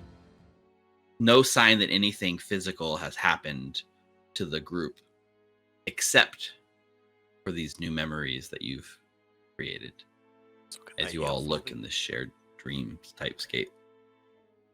They're always so cryptic. Why do they never give you a straight answer? I can 100% empathize with you on that one, General. That has always been my issue as well. They picked a good group, though. We're definitely good at keeping secrets. That's Sort of straighten up as a group and find yourself sitting and laying sort of in this weird patch of red moss that has grown here in the temple. Like, kind of as you're stepping, it feels almost squishy. There is no heal. Go ahead and put yourselves up to full health. None of this damage you took was physical. It was all sort of in the mind. Okay. So your body. Question then. Yes. Does Nulara still have stone skin? Yeah, you look over, and in that moment, you've cast it on her spirit, which is carried over to her body. Okay, cool. Why not? Up in the darkness ahead, through this sort of weird, patchy red moss, you see it opening up towards a cavern. And out here, there's like a darkness. The red moss sort of has these flickers of lights. It almost looks like motes of light just kind of follow one strand of the moss through the darkness, and there's like dozens of these going on at any one time, creating this weird sort of flickering light motion that bathes everything in red. And up ahead in the darkness, you see the cavern opens up. There is a temple here standing, rising up out of the darkness. And at the top of the temple, one flicker of purple light sort of dances at the top of it. The way that the shadows move from this high point, you know this is caused by something living, not something stationary. And this stone temple, as you observe it, you realize it's not dissimilar to the white marble one you just saw floating in space, but it's here in the darkness, a small figure moving atop it. Yamas the ghost is standing here behind you in his ghostly form. Now that you are the secret when did you keepers. get there? Oh my god! just standing there like. Now that you are the secret keepers, my service is being completed. Thank you for your sacrifice. I now place you in charge of safekeeping our secret. And you watch as he sort of begins fading away. Erasmo welcomes you on the other side. Don't worry, we'll definitely keep everything here secret. You actually watch as, you don't watch, but off camera, his sort of spirit finally joins the river of souls, the thousands of other people moving to the afterlife, as there's like a smile on his face as he is now on his way for Pharasma's judgment. And you feel a sort of warmth emanate from your heartbeat, Nulara. And as you kind of pause and look up at the darkness of this figure, whatever this is, this evil entity that they've warned you about, we're going to take a break. Yes, I gotta go to the bathroom. I bet you do, yeah. So don't go anywhere. If you're watching this on YouTube, it's going to be over lickety split. Actually, we could probably even cut out the fact we take a break if we wanted to. It doesn't matter. We're going to take a break as players. Let's take, roughly 10-ish minutes, maybe a little longer if you guys need to grab something to eat, if it's not 6 in the morning for you or 7 in the morning or whatever it is. It's still only 4:45. 4:45. Awesome. So go ahead and stretch your legs. I'm going to grab something to eat. Let's come back in like 10, 15 minutes and finish out this last thing. It's Awesome. it's weird. Big There's so many options battle! that and 11 characters have so many options, right? Right? It's so crazy. I'm glad so many of you succeeded on that roll, because there would have been 2 enemies for every person that failed the roll. Oh. That's yeah. That No, would have I can been see that, because in the annoying. end that was pretty trivial fight, but Yes. Took some time, but it wasn't. The fact that they were only focused on one target also helped you guys, I think. exactly, So- yes. So yeah, your successes definitely helped your guys. But And I was specifically built to evade their tactics. exactly, they're like trip, stab, Yeah. stab, and you were just like, You're like, nope. nope. They had some cool moves You're too, like, but Yeah. all right, I'm gonna go grab some back. food. I'll be back. All right, and we're back. So you find yourselves in this dark tunnel, this thick red mossy carpet beneath your feet, looking at this darkened version of the temple you just saw in your mind.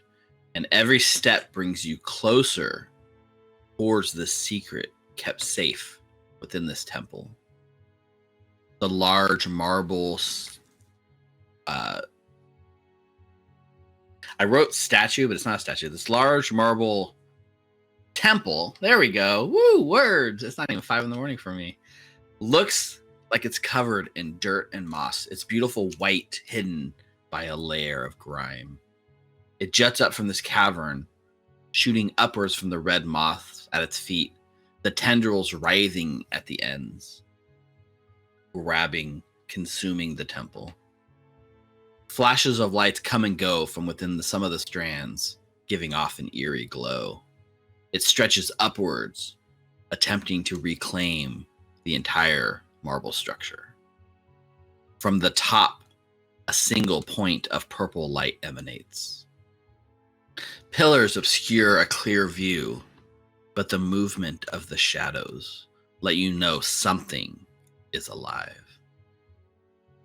Nulara, your foot steps on a particularly wet patch of moss, and you feel it as it gives beneath your feet. It recoils slightly, giving a width for your foot to touch the stone directly, moving from your footsteps. In that same moment, a familiar voice sends goosebumps down your skin. I have been waiting a long time for you again, old friend. Coming into view on top of the temple is a cloaked figure. As he pulls back his hood, you all, or 3 out of the 4 of you, see a familiar face. That of an elven hermit with long, pale white hair. Only you see now dark circles around his eyes. Before you stands How your dare old you? companion, Clovis, clutched in his hand, a violet lens swirling with purple light. How dare you? How dare. Of everyone, he's the I have 2 most questions. naive and First of all, how dare innocent. you?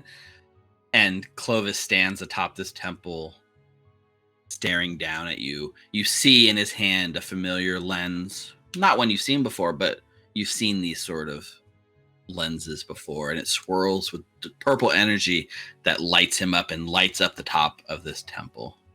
So I'm just going to look around, because I don't quite get what's going on, but but I guess I see that this has caused a reaction from my companions. Yeah, what reaction are we getting from your companions? Like That's a good question. Like General could just see Nulara like breathing heavily, clutching tighter on the handle of Encore's blade. Like you see the whites of her knuckles very briefly, and then it would just like she'd tighten it and loosen it very intermittently. Not saying anything, just breathing heavily. Join me. It is time we catch up. And he like kind of extends his free hand in your direction. I thought you said you weren't coming, Clovis. General, You said not to believe anything that's in here, correct? Correct. Yes. I mean, I gave that. Well, that was primarily for the dreamscape, the place we were in before. But We do not need the stranger. Leave her. We have a destiny to fulfill. And he turns his back and walks kind of towards the top of the temple again. so first thing I'm going to do is just cast Dark Vision on myself, so that Seems like a reasonable thing to do in this dark temple. yeah. It's lit around the edge, but the temple itself is bathed in dark other than his purple light, so this would be a good time to cast Dark Vision. So that's the first. That's just sort of the first thing that is. And I'm also going to make a show of casting it, and I want to see whether this elf reacts or how it reacts. As you're going to cast it, and Clovis has told them to leave you and to come, he kind of turns away. He doesn't even seem to be like looking in your direction, but why don't you give me a perception check and we'll see what you notice, General. Okay. Secret perception check, if you will. Yep, no, that is fine.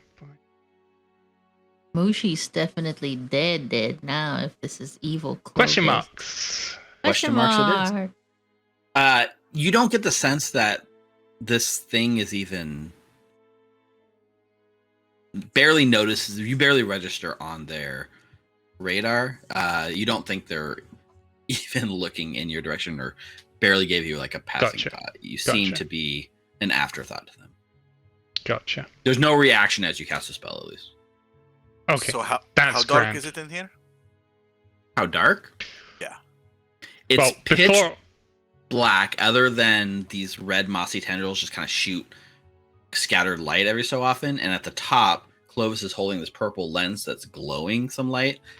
Otherwise, it's mostly dim light and otherwise darkness in here. before I put the dark vision effect on my token, I could basically see none of the temple.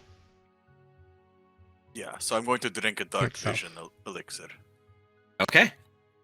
Pop that elixir, give yourself the dark vision. Those of you now, I think that's the last person without dark vision in the party. You can see now the sort of temple's been collapsed, it's in disarray. It looks like this kind of red mossy stuff has sort of wrapped itself around stone pillars, toppled them, made a mess of this place. Whatever's here, whatever this is, has been at it for a while. And at the top, you hear, "To wait or not, there is no try." Wait, no, that's not the quote. I'm trying to do Clovis doing Yoda, but messing it up. There we go. So he's left the four of you at the bottom of the temple. Now, quick question. Would we have taken 10 minutes to refocus? So how... It seems reasonable that you would have refocused. Hal did it after every fight in the Abomination Vaults. I'm pretty sure Hal did it here too. Yep. Because taking 10 minutes, that would knock 10 minutes off of Nulara's stone skin. Would. So It she would. only has 10 minutes left. Okay. Also, I think this token doesn't have the effect on, so I'll just put it in chat again. Oh no, it doesn't have an effect. I'm Yeah. looking. Okay, it's just remember that it's resistance Just remember 5 it's to... resistance 5 to physical, yeah.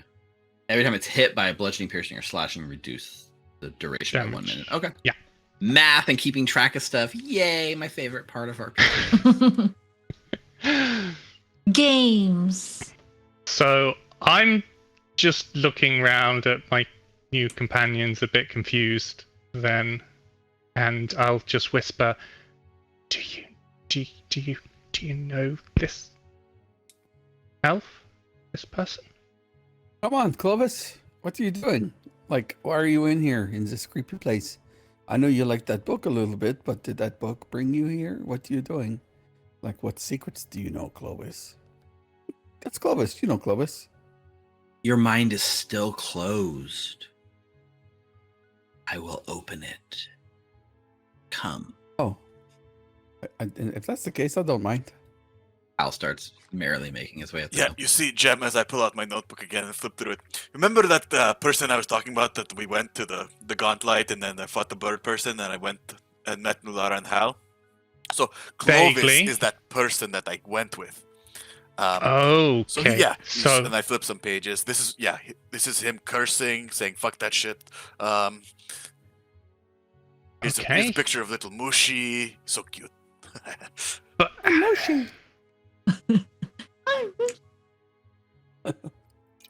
Yeah, as you stride forward, Hal, and you get to like sort of the rubble, it's all like very uneven ground, so you find yourself sort of like having to balance just to get across it. I'm not going to ask for a roll or anything, but just know it is very uneven ground.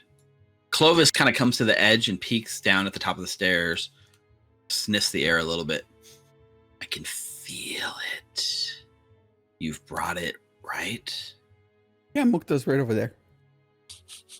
His That's a eyes. He'll nice- need the bath. Oh yeah, his eyes seem to be resting on Nulara, who's right next to Mukta, so hard to tell this distance way he's looking at. The last time we saw him, did he have that? I don't remember him having that. what is that? Oh, you see, and I started flipping through my notebook towards the end. What are you talking about, Clovis? I thought he was in the forests. What happened? I mean, yeah, he was. Wait, GM question. I'm trying to Huh? remember. Did I find Clovis or did I not find Clovis? He was within contact at least for a while after all your adventures, and he hasn't responded to any of your communications in months. Like, he's just been missing. I mean, look, I went to go ask him if he wanted to come with us, but I mean, I haven't seen him in a little bit of time. He was getting a little bit crazy. I give Mukta a look. What? Crazy, you say? Yeah, it's quite Oh. sad, really. Does follow us around, I suppose. Are you saying I was something gonna now? cast Death Ward on himself. I'll walk forward as well, a little bit, like 10 feet away from Hal. And everyone also just like watching this, you're kind of far away. It's kind of hard to see, but everyone just give me a secret perception check for a minute. No Secret reason. Perception check. No reason. But a secret perception check would be great. Question marks. Question marks. I got the question. 3 mark. question marks and 1. 3 question marks. Yeah, 4 question marks. Okay, let's see. Okay. I'm going to message one of you something. And only one of you. Whispers. We got whispers. I know. Of whispers. Whispers. We've never done this before. Who's got the best poker face? Poker, I don't even know her. So as you look at Clovis, you can see sort of the jovialness, the like friendliness has turned to something more agitated, more lustful as his eyes are sort of on you guys, balancing towards him.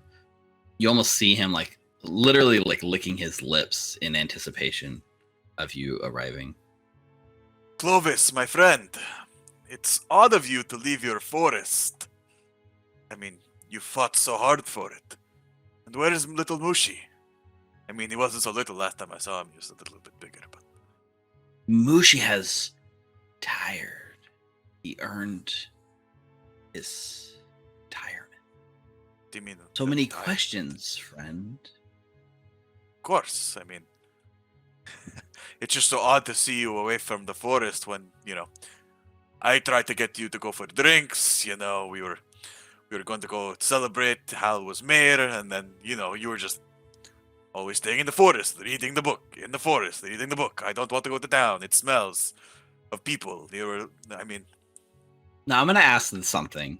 Can everyone tell me what is your perception DCs here? I got a plus 20, Okay, so your perception 40. DC would be 30, 30. Only 50, only 25. 25, 33. 29. 33, 29. So here's the thing. In this active lie, I had this creature Clovis, Dark Clovis, whatever you want to call him, roll a deception check with a huge deception bonus. However, I will now share something with the chat, and that is the fact. Oh, let me just put the screen here. I will now share that this creature. I don't know why the dice hate me so, 1. but this creature rolled a natural 1 on their deception check, still getting a 31. Damn. 33, bitch. Exactly. Those of you, and technically that should even be 2 less, so it should be a 29. I think everyone here realizes something's off, and then his lies, his mannerisms, you're starting to like see through his words. When Mukta talks about being in the forest, it starts falling into place. You start realizing now this is something else shaped by magic, something that has gone into your brains and pulled out something that they thought would trick you. But with a natural 1 on this deception check, it ceases to work, and you all start realizing this isn't Clovis. Why don't you drop that shimmering illusion magic, whatever you are? Does that make it me? Does that enable me? Does that mean can I make an Arcana check to try and figure out what magic this is? Yeah, let's do it. Let's do like recognize spell effect or however it works. Yeah. Everything. So that's 38. So recognize spell. This is a success. 38 might actually be a critical success. It is not. It is a success. So you can correctly recognize the spell. Here's what's scary a little bit, General, is the spell, the work, you start seeing through it. You realize this is an illusory disguise spell. But this is what sort of freaks you out. Usually with the illusory disguise spell, you are restricted to appearing as a creature of the same size. Yeah. There is a bit of... Oh, nice. Hal's got it too, huh? Hal's got recognition. You're noticing a little bit of the way that the light's bending and the way that some of this magic is just in the weaving of the spell. It's concealing the fact that this is a much larger creature than it's appearing to be, which is not common to be able to do. Well, I will definitely warn people about this and say, yeah, that it's stay back. It's much larger than it appears to be. And I think in that moment, it like sort of laughs, goes a little deeper into its so be it, and it dismisses the illusory disguise effect. Whoa, it's huge! And it's this large. What's that? Can I pop a potion in this moment? Yeah, like getting it out, like yeah. You can go ahead and pop a potion to prepare. Mukta vanishes. Ooh. It has blindside. I'm gonna rename the token. Or true seeing, or see invisibility, or that I believe is a gazebo. And we're going to basically go into initiative right now. This thing, even though it turns back from Clovis into this form, you can see in one of its hands, it's still holding one of this purple lens type thing. I like how General's like, what are these lenses? And no one answered her, so she has no idea what's going on. It's going to be a fun time to figure out. But you guys can go ahead and roll initiative. Go! So I'm definitely avoiding notice right now. Yeah, especially being invisible, I think for sure. Okay. Right, should we change? I wonder, could I use Arcana for Feeling initiative? generous. I'm feeling generous. I think yeah. Can I use your hero point for my initiative? Yeah, you can use hero points on initiative. I mean, you could. Your initiative was what, like a 33? 33, yes. I got a 35. It beat me by 1, damn it. By 1. 31. You went lower on the initiative. That's fine. It has, so one of the things it has, which is kind of a fun effect here, is that it gets a +2 initiative on its +2 bonus on its initiative here, especially when it's using like deception, which it does by default as long as it's aware of one of the enemies, which means that little bonus is what barely put it over the top from you, Mukta. This thing I'll share. Ooh. Yeah. It's got like the Insert. two hands. One of these hands is holding the purple lens, and it's got these two like crab-like claws. It does have a purple lens, yeah. Violet lens, I think is what I called it, but purple, violet, yeah. Oh shit! Didn't that thing wash out into the sea? Some like crazy mutated crab thing. Did we get all the lenses though? No, I dropped one when I went like a little bit loopy, and then Okay. it got washed away. I think. There were 4 lenses. You guys I have got the yellow. one out, and the other 3 were buried in the rubble. And were any of them violet? And like, no, I remember that was a long time ago. I know the red lens, the yellow lens. Okay, so the green out of game lens? there was Ochre, Ebon, Crimson, and none of them were violet anyway. Okay. Yeah. So it's just Nimble fucking around. Okay, got it. All right, so up first, this creature casts Emerald. That was the other one. casts a spell, Yeah, it's- which is mirror image. Okay, so Ooh. can I roll? I can counteract that. Okay. Yes. I have that prepared. You have counter spell, and you have the I spell have counter prepared. spell and I have mirror image prepared. This is like one of the rare instances in Pathfinder 2e where counterspell might actually work. So it's a Let's counteract go. check, right? Yes, it Let's is. go! It is a counteract counterspell. check. Now, it's only 2nd level that I have prepared, so I don't know that it will work, but I'm going to You have an try. spell slot you're using to cast a spell. The foe casts a spell, you see a manifestation, you use your own magic to disrupt it. Wizard, you spend a prepare spell to trigger it. You lose your spell slot, you attempt to counteract. So it's a counteract effect. Yeah. If it's higher level, lower level, that depends on the level Yeah, of the spell. exactly. Okay, great. So you're going to go ahead and make a counteract check. Yes. What do I actually? This has never come up in any of my games. It's so rare. So counteract check, you add your skill modifier. It's basically like an Arcana check, so it's basically the same as making like a spell attack roll.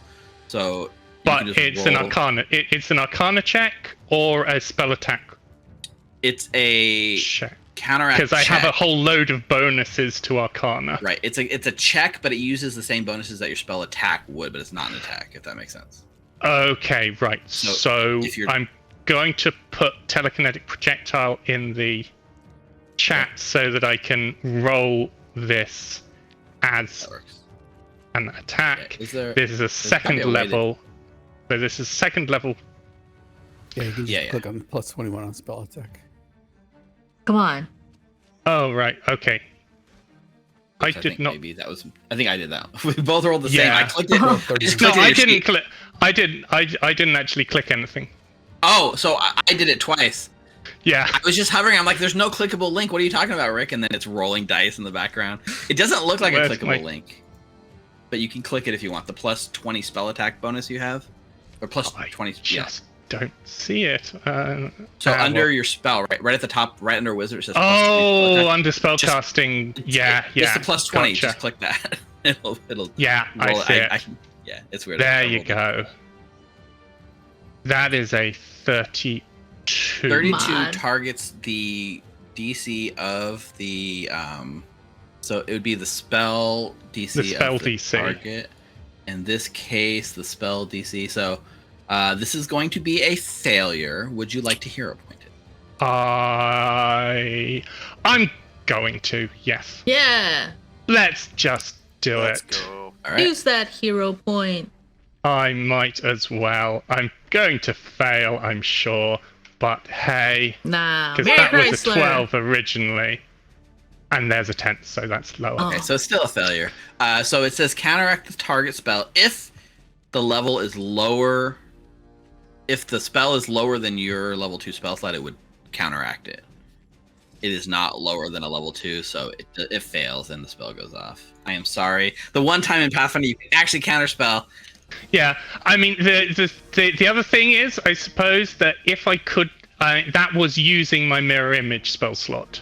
If I was able to use a different spell slot, I could have used potentially a high level spell slot, but we'll just leave it with that. Leave it at that. Yeah, I think with a wizard it has to be the exact spell. I think so as well. Yeah. So, and until I get to level 12, and I can get flexible counterspell. Interesting. All right. So you try to counterspell, it doesn't go off. The mirror image does happen. 3 images, and now there's like 4 of these things moving in tandem on top of the temple, making it hard to tell which is the correct one. And with its last action, it strides down these. Oh, that's too far. Like crushes Nulara. It kind of like strides down and gets into this space. It's so big, it's like half on the stairs, half on the ground in front of you, and just like straddling. But that's its turn. Mukta, you are invisible. All right, I am going to, on all fours. I'm just going to use. I'm not really sure. I'm just going to stride up to here. That's all my turn. That's my turn. Wait, hold on. Where was I? Right next to General. Yeah. 45. So that's 30. There's 1 stride. Sorry, I'm going to sneak. Okay, so you're moving at half speed to stay hidden. No, I have swift sneak. So that's right. You can move it. Sneak at full speed. Perfect. I'm going to go another 30 here. And Yeah, you just just barely skirted around that like kind of hard floor terrain. This is kind of running up the steep temple slopes though. Oh, okay, so because it's like a tiered pyramid type thing. You can do it, but it's going to be I'll just go. I'll go here. That's fine. Okay. Yeah, it's like greater difficult terrain at least, if not a climb check. Probably a climb check to do it. Give me the stealth check. It sounds like it's 3 stealth checks, right? Can you move 3 times? 28, 35, 29. Fairly sneaky. That's my turn. Perfect, General. Okay, so the first thing I am going to do is to move. Am I within 30 feet? Don't think so. So the first thing I'm actually going to do is cast haste on myself. I am then going to.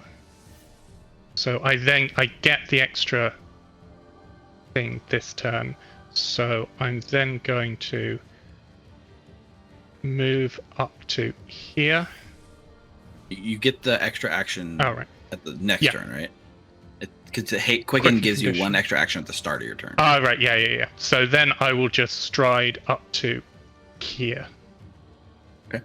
You just get up on that sort of uneven, balance-worthy terrain. Yeah. If you want me to make a roll, an acrobatics roll. Nope, but if you move across it further, then you will be making balance checks. That's grand. Okay, that's my turn. A delay. Delay? Alright, Nulara. Alright, I'll use my first action to pull out the cold iron blanch from my belt loop. Second action, use it to pour it all over Encor's blade. Okay. And then third action, I'm gonna try and attack him. So so the cold iron blanch, let's just take a look at the item really quick. I'm pretty sure just treats it as cold iron for like how long? 10 minutes. 10 minutes, awesome. So all we can do is, I don't think they have like temporary item buffs like that yet, but we can just go into the details and change the precious material to cold iron. Is it standard grade or low? Standard, just standard. Okay. Perfect. So now that I have it sugared, but we can just remember it's cold iron anyways. Well, it's not automated, I guess. So I have to roll first before I hit him because of mirror image. No, I think you just make an attack. Okay. Yeah, because if you miss, you still destroy an image. All right, Yes. that's perfect. So first attack, 33. 33 is a miss. Oh, wow. You pop one of his mirror images. All right, perfect. How many does he have? Does he It's a get? miss. I know. There's 3 of him now. There's 3, including the real one. Including. Well, there's yes. 3 total. Yeah. Okay, got it. That's There it was for my 4, turn. and then there's now 3. Yeah. Gotcha. That's it for my Okay. turn. How? Damn, 33 on me. Can I do a Inspire Courage? It's a Absolutely. lingering composition with a check. Performance. Yes. Go. 31. 31 is a success. 3 rounds. Let's go. I'm inspired. And Hal is going to cast a 6th level spell.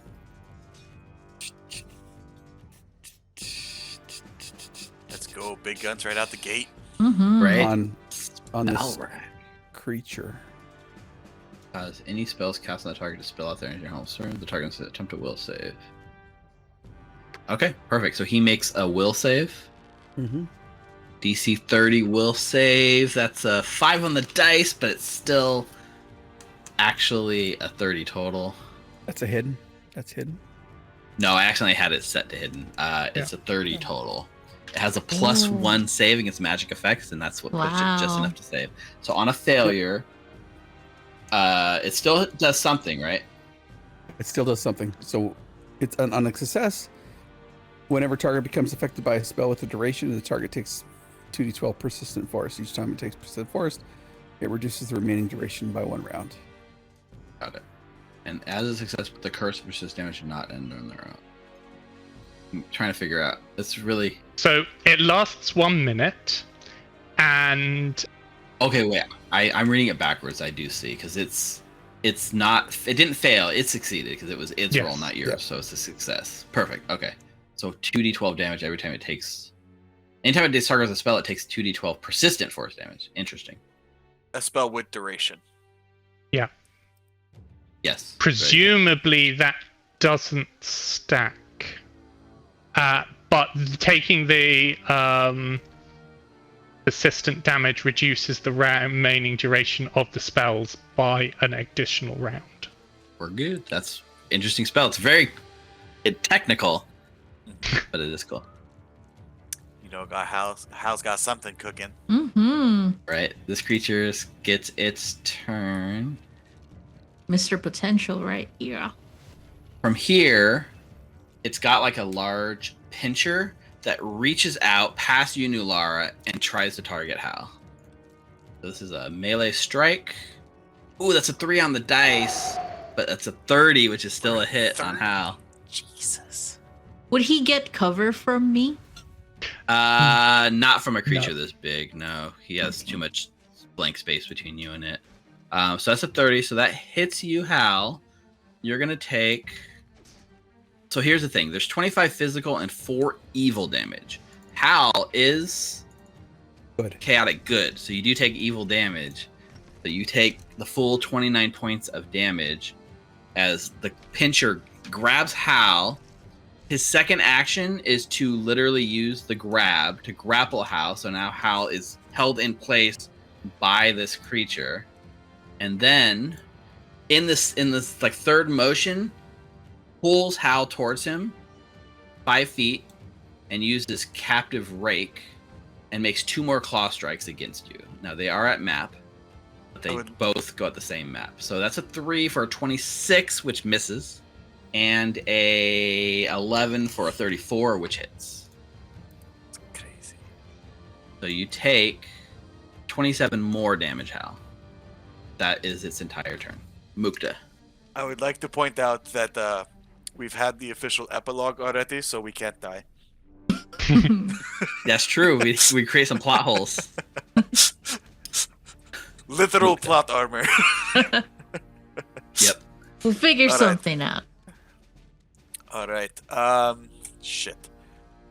Seeing that happen, Mukta's gonna change his plan a little bit and not try to delay. So I'm going to sneak up to him. To stay, because this is a very steep sort of cliff, so you can either go around the bottom, or if you want to go straight across the like pyramid face like you are, I will require an athletics check. It's not too steep. I'm going to say the DC's 20 on an athletics check. All right, I'll just say I go here then. That's fine. Okay, yeah, you just run around.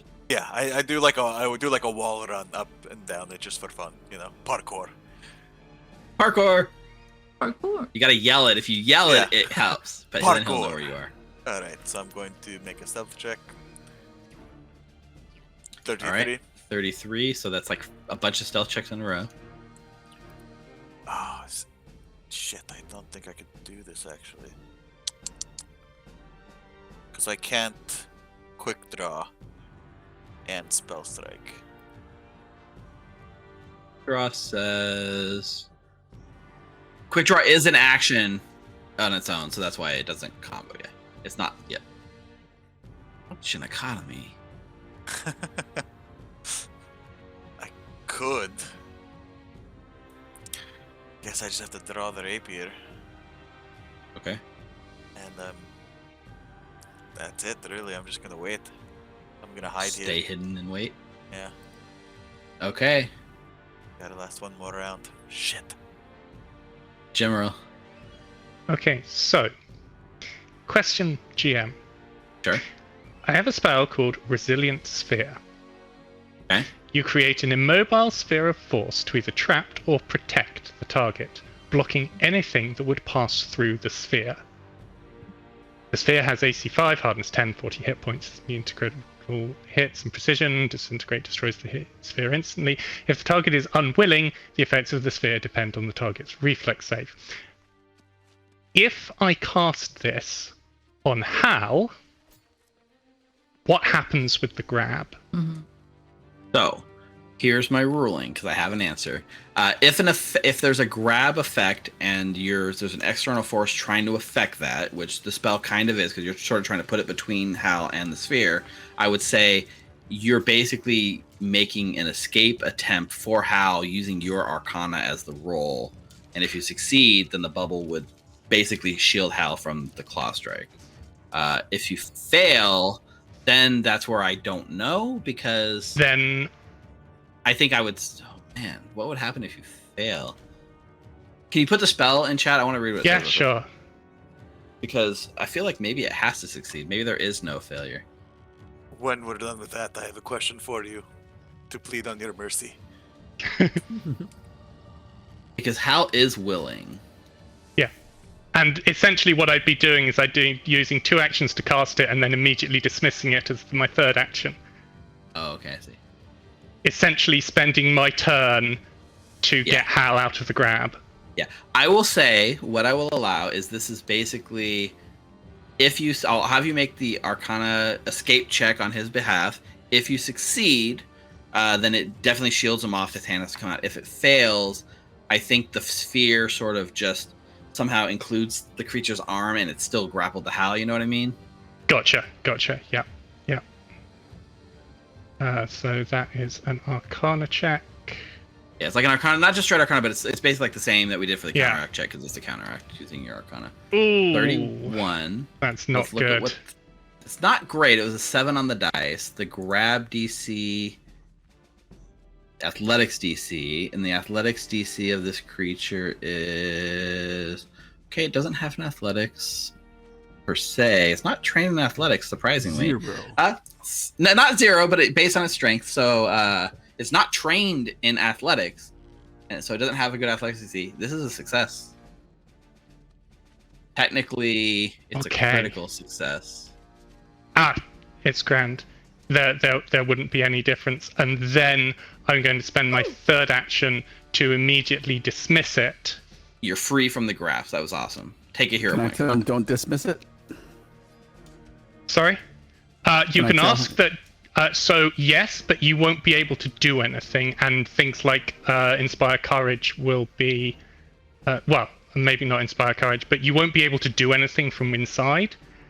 To the I mean- outside, but I can do inside to inside.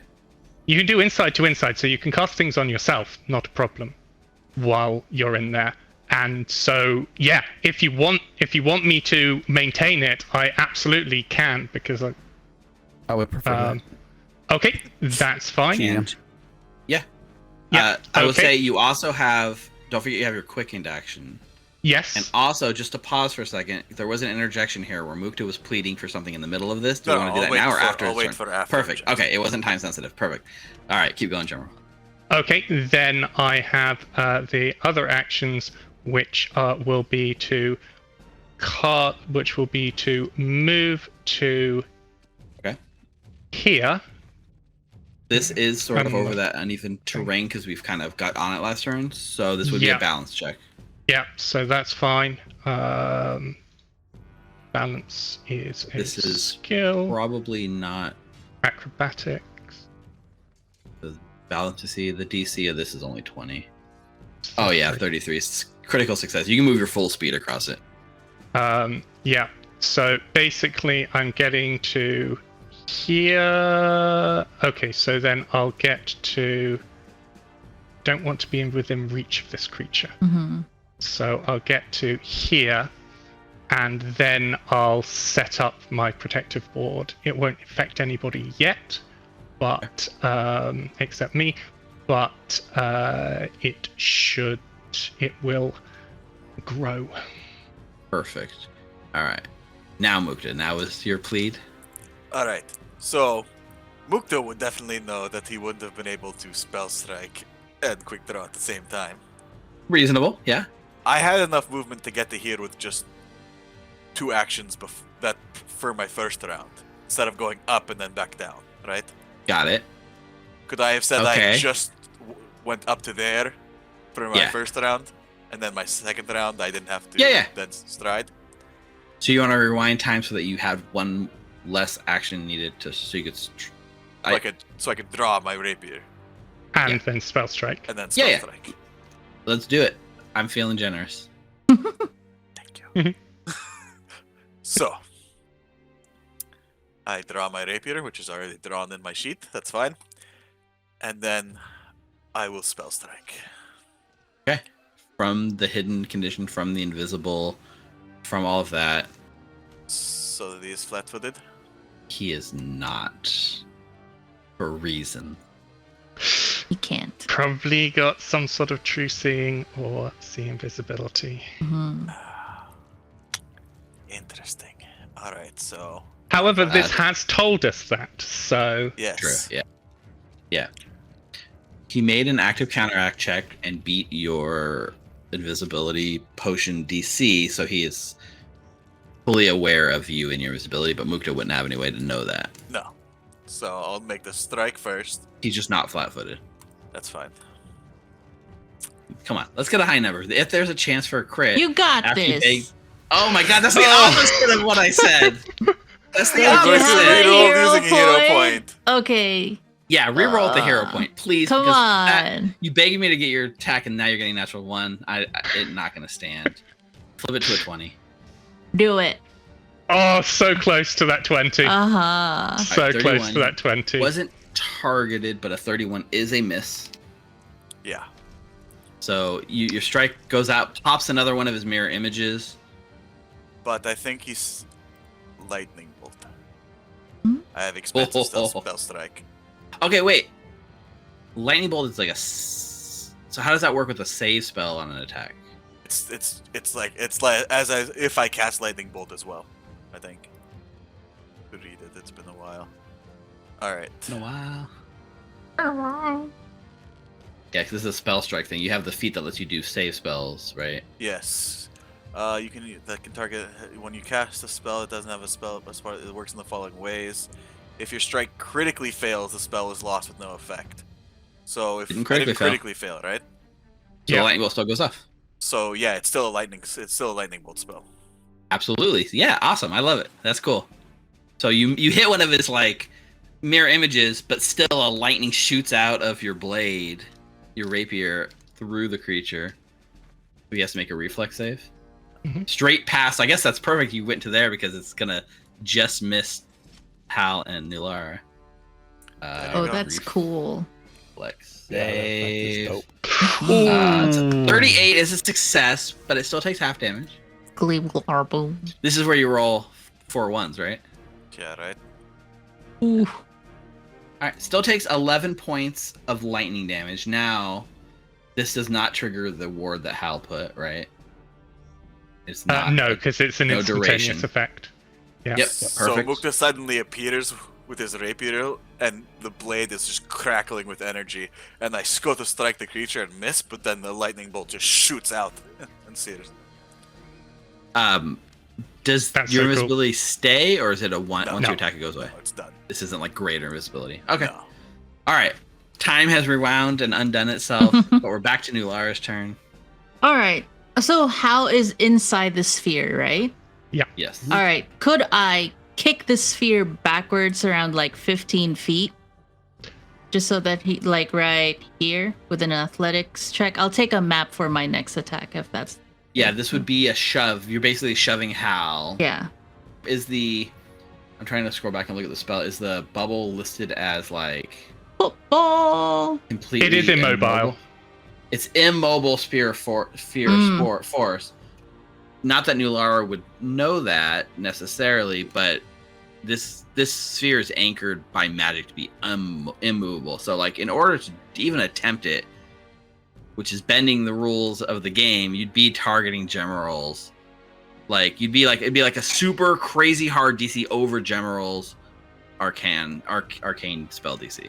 Couldn't Gem like shout out as she's seeing? Yeah, Nulara I can do it? absolutely. Like, Yeah. you can't move it.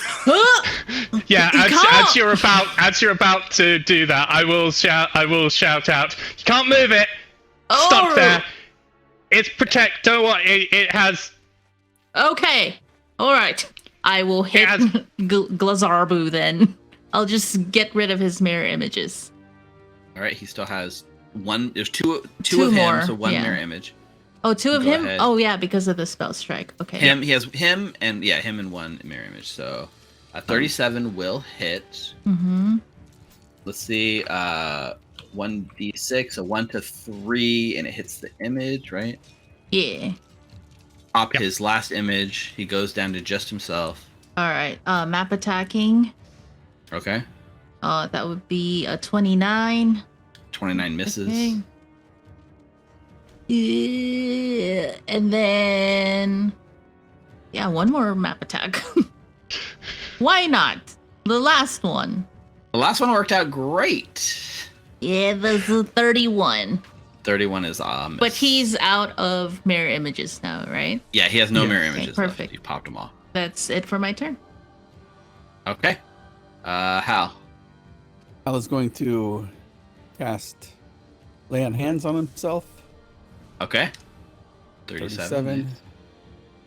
Actually, that should Heal. only be 36 because it doesn't Inspire take. courage. The inspire doesn't- courage is a it's erroneously erroneously adding it to That is the, correct. lay on hands, but it's only the one. So And then I will cast Blur on myself. Woohoo! You get the lay on hands effect too, right? So that's like +2 bonus to your AC for 1 round. Plus 2 bonus, and then 10 moves, and 10 plus 10 move speed. Nice. Yep. But I'm not moving. I can't throw Yeah. it away, Alright. but that's even better. You're now and concealed. as I say, just indicate if and when you want it dismissed, because I can dismiss it as an action. Okay. That's it. Top of the round. I have to make a check here real quick to see if it sees through your illusion. This is with a So, plus. Illusion? The blur is an illusion spell, yeah. Oh right, yeah. So let's see. Okay, question marks, perfect. Okay, its turn. Frustrated that you've taken the target away, the bubble's there. And it could attack the bubble. It could attack the bubble. Just saying.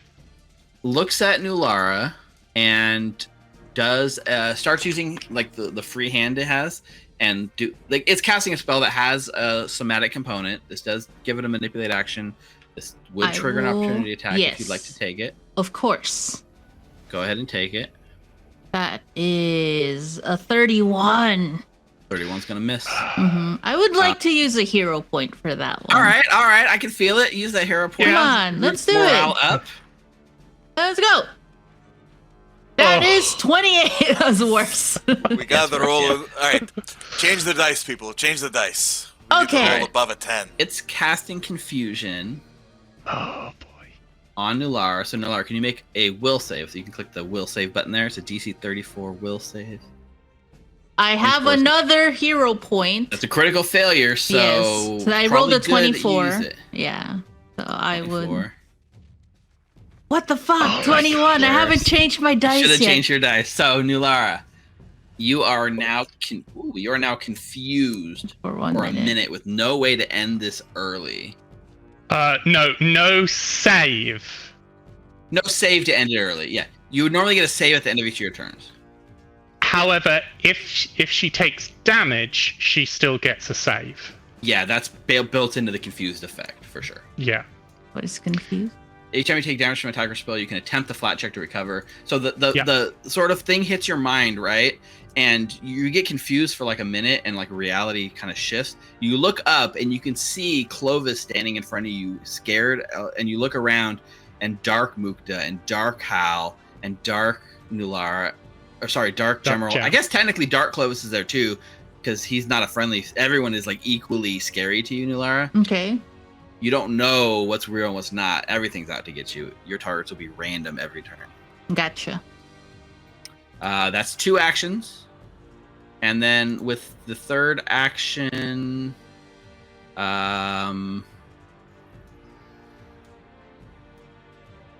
strides back up to the top of the temple. Coward! Mukta. All right. You can also see, like, as you've cut into him, like with some of your attacks, at the start of his turn, you see, like, some of these wounds are kind of healing themselves, too. Okay. We're not supposed to die, Steve. So do something about it. Roll Can something you higher try than a to 10. hit me? Just hit me. You guys' dice rolls have just been low. Yeah, Yeah, really it's bad. the last round. It's okay. I guess one action I will sheath my rapier. After all that effort to draw it, now you've sheathed it. Okay. I mean, he's moved away. I'm not going to chase after him on my own. Quick draw with the short bow. He is, like, on a tier higher. It says pick up because I dropped it before, but yeah. I dropped it the last fight, not this fight. So. Right, yeah. That was last fight. You would have picked. You have it back. All Technically, right. that was in the astral plane. You never really dropped your bow. It was all in your mind. So I'm going to shoot at him with an arrow. That's not it. I changed my dice. I believe now. I already changed my dice. Third If you action. are watching this on YouTube and you donate to Extra Life right now, you can help the kids and the heroes of Otari. I believe in you. Third action, I will start striding over here. That's my turn. General. Okay. I am going to so 35 foot. So I'm going to spend one of my actions to increase the radius of my protective ward. Yep. I'll just put 10 that in feet chat again. And then I'm going to stride to here. Oh no, I can't get to there. I can get to. I'm going to stride to here for now. Do I need to make another balance check? Not from there. I think you're fine. Okay. I would And wave to General and be like, "Let me out." okay, if that's the case, then I will spend the action. So I will spend one action to dismiss the spell. So Hal is now out of the sphere. I will not then extend Protective Ward. I will let it drop because it's more important to be able to get to here, let's say, and then cast Fear on the Glazine. Amazing. Glarbzo. Fear is going to be one of those permanent effects or effects with the timer. So it makes a will It save. Does have a yes. Indeed. That is a 37, so it's a success. So he still becomes frightened 1. Because of Hal's spell, can you put it in chat again, Hal, since it's so far up in the chat? Yeah. The duration, So, what is the duration of this fear? So the duration is essentially the... So technically, it's a weird one because actually, technically, the only duration here is on a critical failure. They're fleeing for 1 round. But the frightened condition is a condition that drops at the end of their turn. I don't know whether you want to rule that essentially the frightened condition immediately drops and they take the persistent damage, because that's kind of a duration. I think that I don't know if that's technically... It makes sense, and I'll roll with it. I agree. Makes sense. So yeah, so then it would take the persistent force damage. So it now has... It's got 2d12 persistent force on it. Yeah. And it can spend an action to make an Arcana check against Hal's spell DC to remove that damage. Remove that persistent damage. Okay, and that is Gem's turn. Okay. New Lara. So, you are confused. Yes, and you determine who I attack. It's random, right?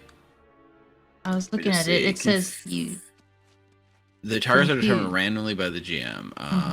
You use all your actions to strike or cast offensive attainment. Okay. So roll a d4 for me. I'm going to say a 4 targets the creature, and then going down the line, a 1-2 would be Gemeril as I'm looking at your cameras across the thing. So you spend your sight set on Gemeril. You have to move and use all your actions to attack her. Where is Gemeril? Okay.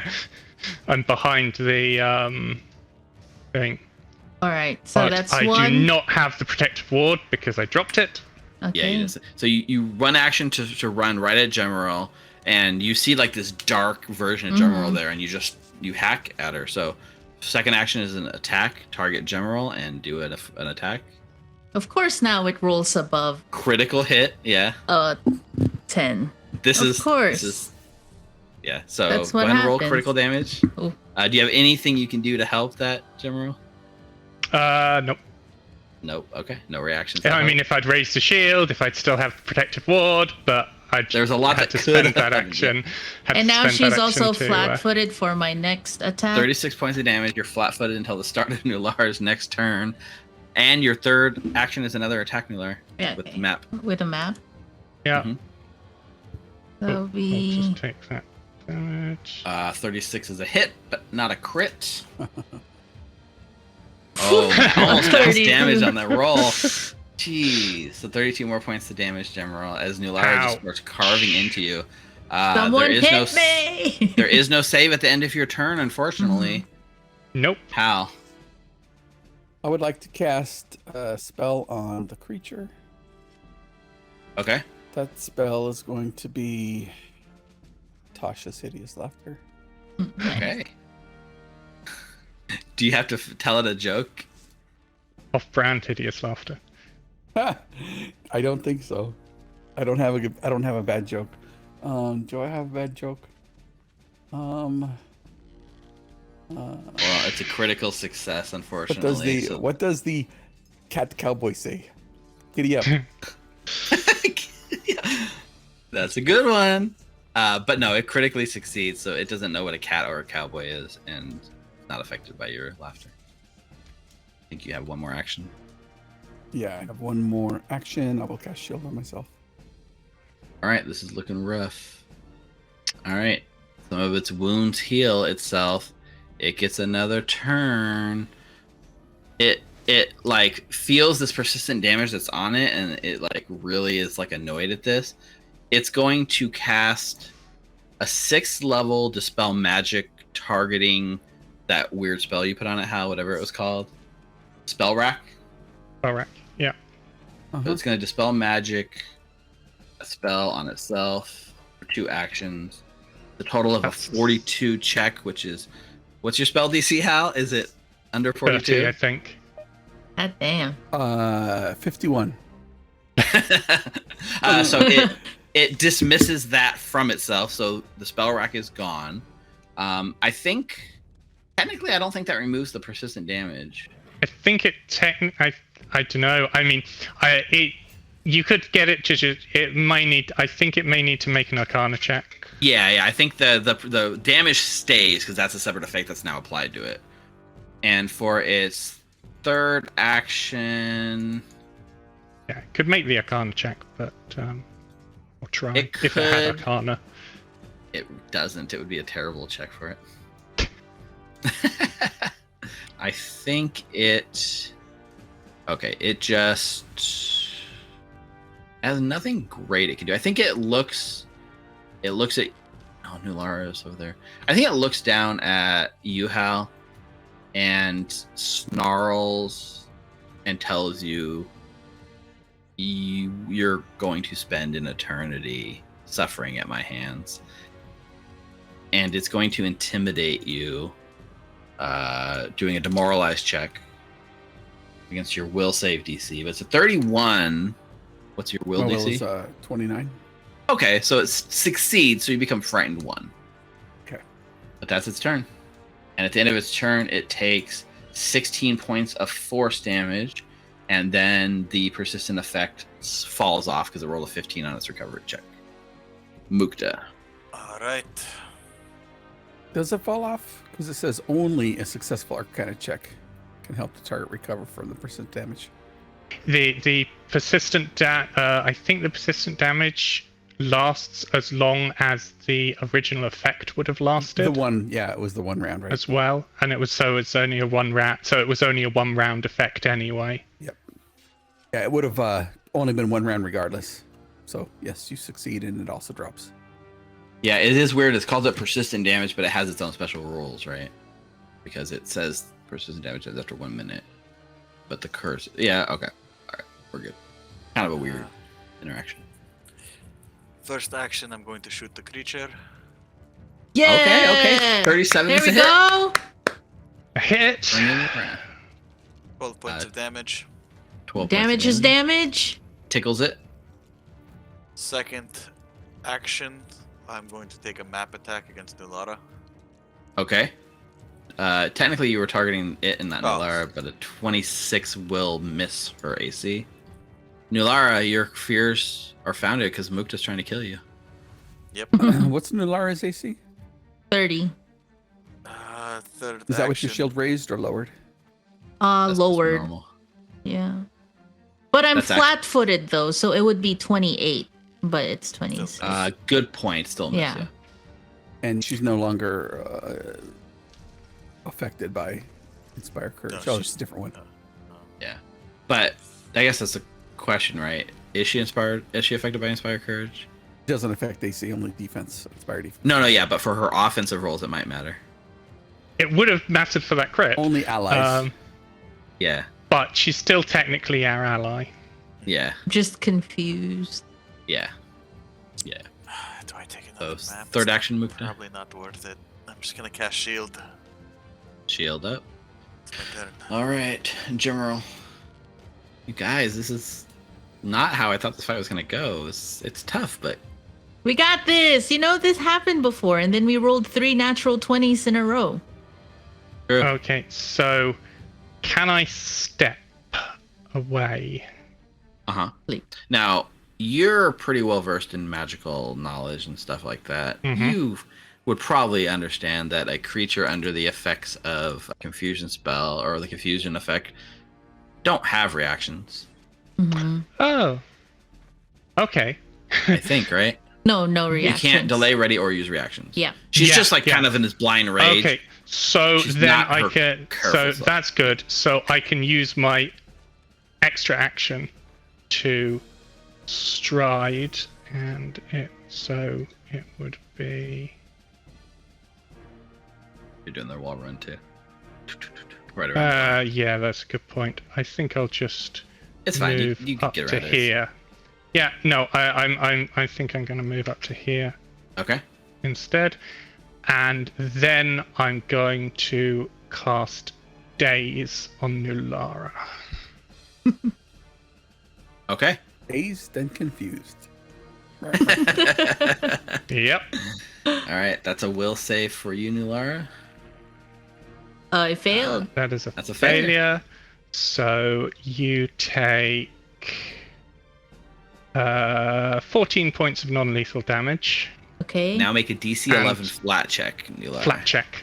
Come on. Come You on. can do it. Yeah!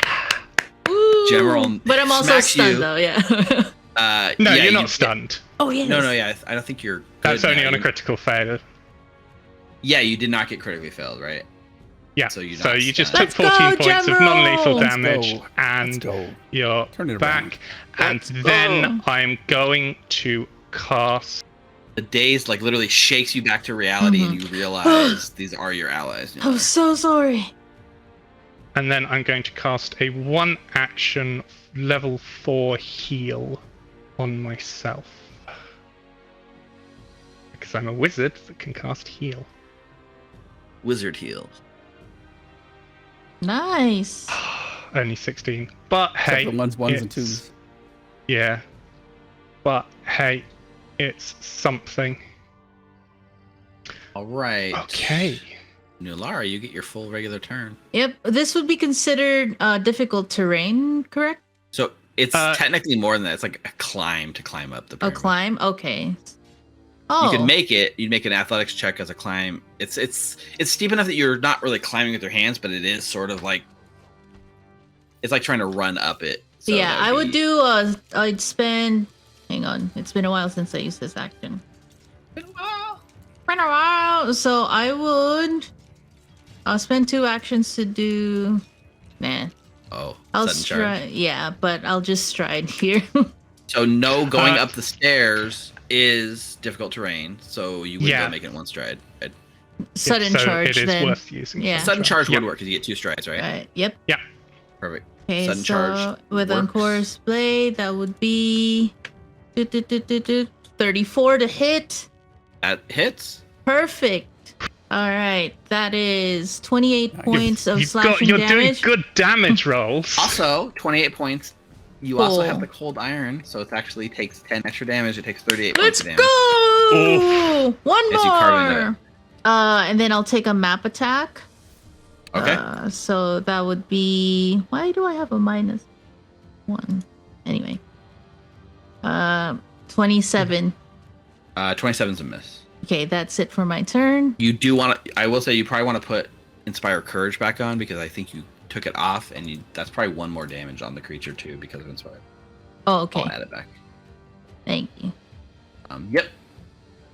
That's it for Although my the turn. Inspire Courage will expire now after Right, Halamani's after my turn. Right after this turn, yeah. Hal, speaking of. Thank you, General. So if I have a spell that says heightened 6th level 7, what does that mean? So if the spell is level 7, you're casting it at level 7? No, it'll be level. No, If What you spell put are it we in talking about? chat. I don't want to put it in chat. Oh, okay. So if a spell says heightened 6, it means that it's being cast at 6th level. If it has an effect that happens at 7th level, it wouldn't trigger that 7th level effect. Okay. How high can I yeah. cast this spell? So you have it in a 5th level spell slot, correct? Yes. That just means the level of what you can summon. At 6th level, at 7th Right. level, at 8th level, at 9th level. So 5th level spell Yeah. slot. You can't upcast it because it's not one of your signature spells. So you can summon an aberration 5th level or lower. Okay. Yeah. So I can look and see what we have for aberrations. I would like to do Vampiric Mist. Let's see, Vampiric Mist is a 3rd level aberration. You could. It's lower level than Yeah, that's you fine. could summon. That's fine? Yeah. All right. Vampiric Mist it is. And it's anywhere within 30 feet, I think. Oh god, he's summoning more creatures. Kill it! Quickly, Ninna. Where do you want to put it, Hal? Right next to it. Like that's fine. Like up one more. Okay, you should. Okay. I think I gave you ownership. You might be able to control it now. It works like a summoning Boundary. animal, except I summon a creature that's aberration. So I've done all my. Can I give it one? Yeah. I think One action part to of do- the summon gives it an action, right? Yeah. Yeah. Yep. As part of the summoning, it automatically just gets an action. Okay. Does it get 2 actions or 3 actions if I give it an action? I'm not sure how the summon animal thing works. So it could take 3 2 actions. actions, Right now. 1 action for 2. Yeah, it's not as flexible as an inventor's construct companion or an eidolon. When you finish casting the spell, the summon creature uses its 2 actions for the turn. Oh, it has 2 actions, yeah. So it can use It 2 does. actions. That's what the summon trait says. And then when you sustain the spell, it would automatically get its 2 actions every turn. Yeah. So it gets 2 actions every turn when you sustain the spell. So 1 action, sustain the spell, it gets 2 actions. Okay. So it takes its 2 actions immediately right now. Yes. To strike this creature, is that what it does? Vampiric Mist. I know I looked this up a long time ago when I first got this. Yeah, it's a mystery tendril. Misty Trendle, +10, Agile Finesse. What do you want me to roll? Can I open Go ahead this and click creature. Yeah. Yeah. Okay. target and make the misty tendril. Natural one.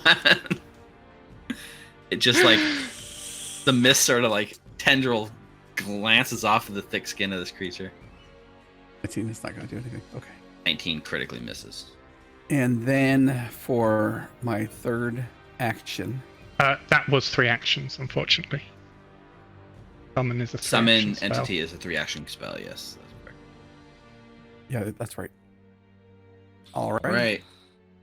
It gets its turn. All right. It targets you, Nulara, with the pincer. Ooh, 31's gonna miss. What? He's not supposed to miss. Thank That's you for the impossible. shield. All right, second action, map pincer strike. 32 muted, but I think it just hits, right? Reflexive shield into shield block, which raises my AC to 34. Oh, I love it. Nice. Actually, just reflexive shield, yeah. Yeah, it Yeah, the doesn't shield- need the shield block because The it misses. shield comes up, your shield raises. The last second, you just barely get your shield between the claw Uh-huh. and like deflects it off the side of you, which causes it to miss. See, we're turning it around, y'all. I'm telling you. And then it just screams in anger at you and attempts to demoralize you. Freaking will saves. That's a 36 intimidate check. What's your will save DC? 29. 29. So you become framed one, Okay. and that's its turn. Mukta. All right, first Guys, action. I don't know how we did it again, but it's 10:30 again in the middle of a long fight. Like this is supposed to be the short night, you guys. We were rolling like shit. Yeah. All right, first action. Interact to take out the cold iron whatever thingy. Second action to apply it to my 10 arrows. Okay. Mm-hmm. Retroactively, I think Mukta saw Nulara put it in her belt pouch, and he went back and put it in his belt pouch. So It's already in my bandolier, actually. Yeah, it is. I told you. Yeah. I have that, and I have Alchemist Fire in my bandolier. Perfect. So it's now your rapier is covered in 10 arrows. 10 arrows. Perfect. 10 arrows. So Just I like will dip all then- your arrows out, just like glug, glug, glug, glug, or Yep. dip it into the potion. I don't know how it works, but you got 10 arrows. You're blessing it like holy I pop water. the cork, the bit of Alchemist Fire in it melts the cold iron, and then I dip the arrow tips into it. Sweet. So then I will strike. Third action, strike the target. Okay. Come on, let's go. That's 37 is a hit. Hit, not a crit. For 11 points, plus the cold iron. 21. Yep, 21 damage in total. And that's my turn. That is your turn. Okay. General. Okay. I'm going to hit this creature with a slow spell. Okay, let's slow it Let's down. go, let's go, let's go. Let's tip the tides. Now, it's a fortitude spell, so it may very well critically succeed, but Well, we're about to find out. You can't roll good all night. Okay, wait. Oh my You can roll a god. natural 20, so that's a critical success, which means it's unaffected, unfortunately. yeah. Do this every Sorry. time, Steve. Like you roll Sorry. like, I know, super right? well in boss fight. I'm good at Pathfinder. What are you gonna do? And then I am this thing does not appear to have any energy damage, so I am going to re-up, spend an action to re-up, spend my second focus point and re-up Protective Ward. It is again just a 5 foot For now, it's 5 foot. Yeah. for now. And then I'm going to move.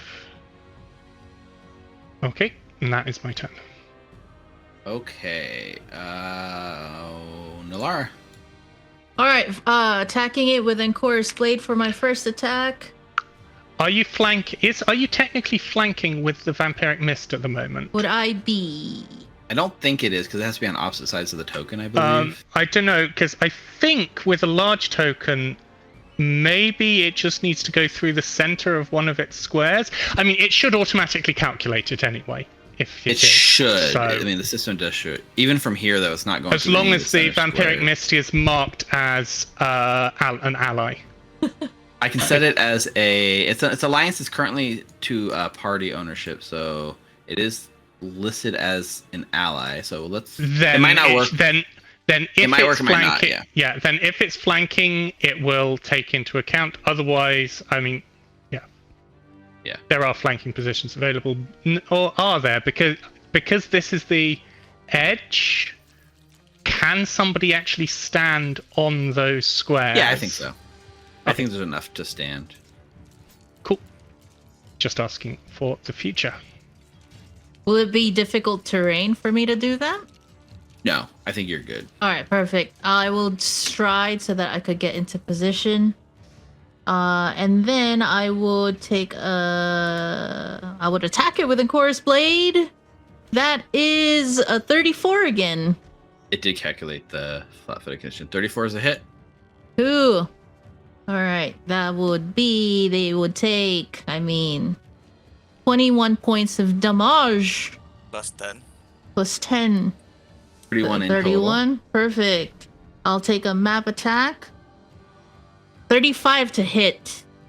The hit. All right, perfect. Perfecto. 24 to hit. 24 damage. Plus 10. 34 with the cold iron. Let's go, guys. See. You're tearing in now. Let's go. That was all 3 attacks, right? Yeah, Yep. that was all my right. actions. Things are rolling. How? Oh yeah, this one. I gotta say, I watched Encanto last night, and Maribel does this. Yeah, dance that's where I in the got. Awesome. Of course, that's where I got it from.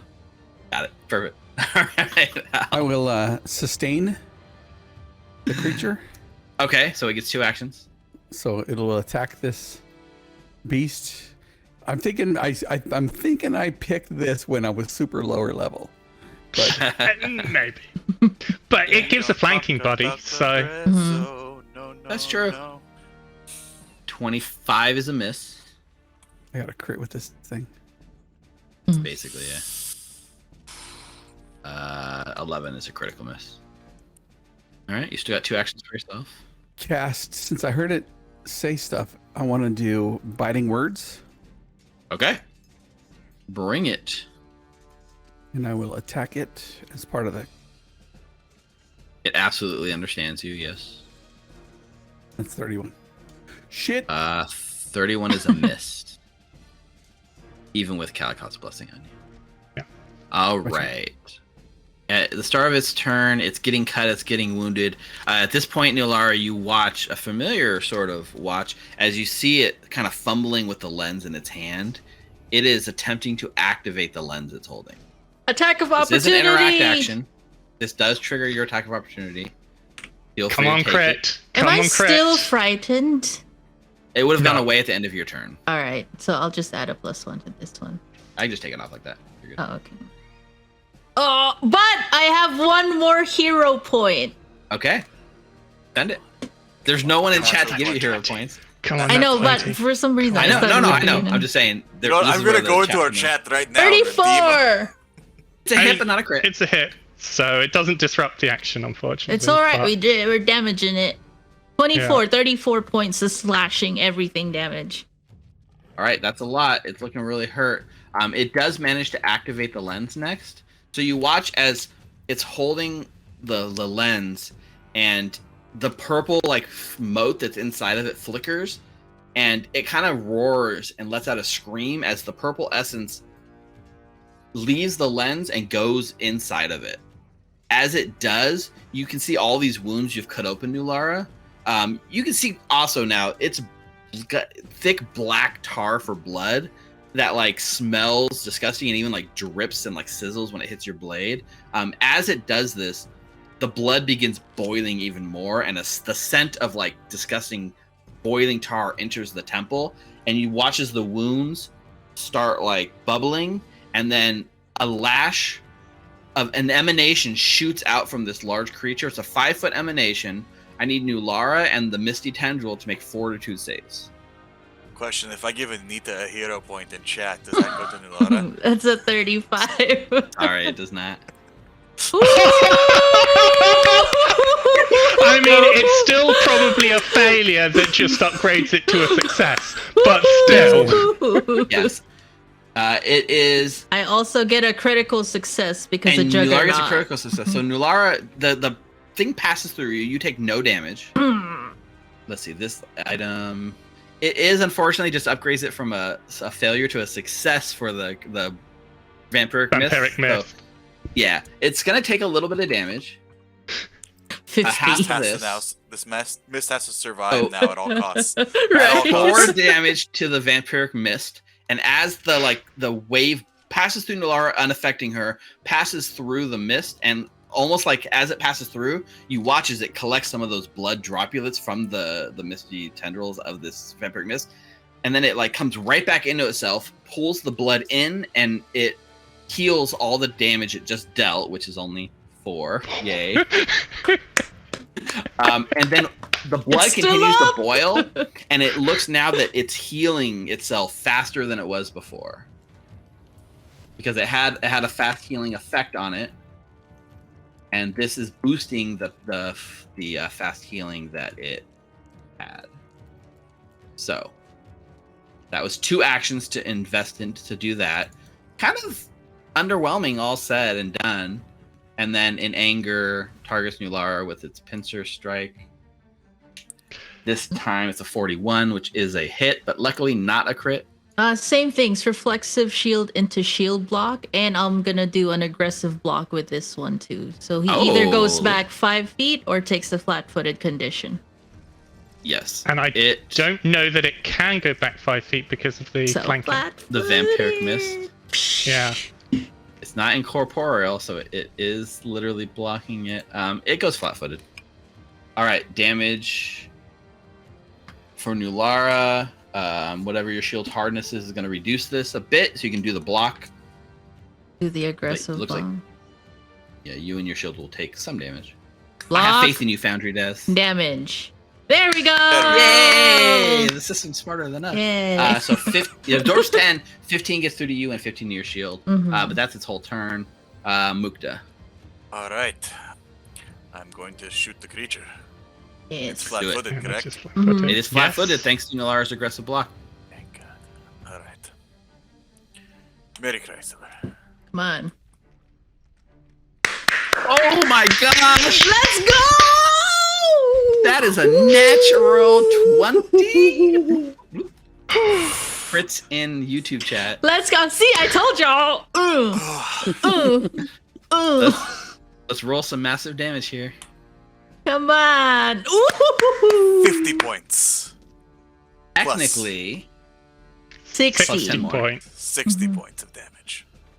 60 points of damage, and it's got a debilitating strike, so it's either enfeebled It's pinned or to the ground. Oh, And it's also immobilized, pinned. It's too. immobilized right now because the arrow pins it to the ground. Damn. it's also immobilized and pinned to the ground. Your arrow Or like this arcs up, pillar. Is this a pillar next to it?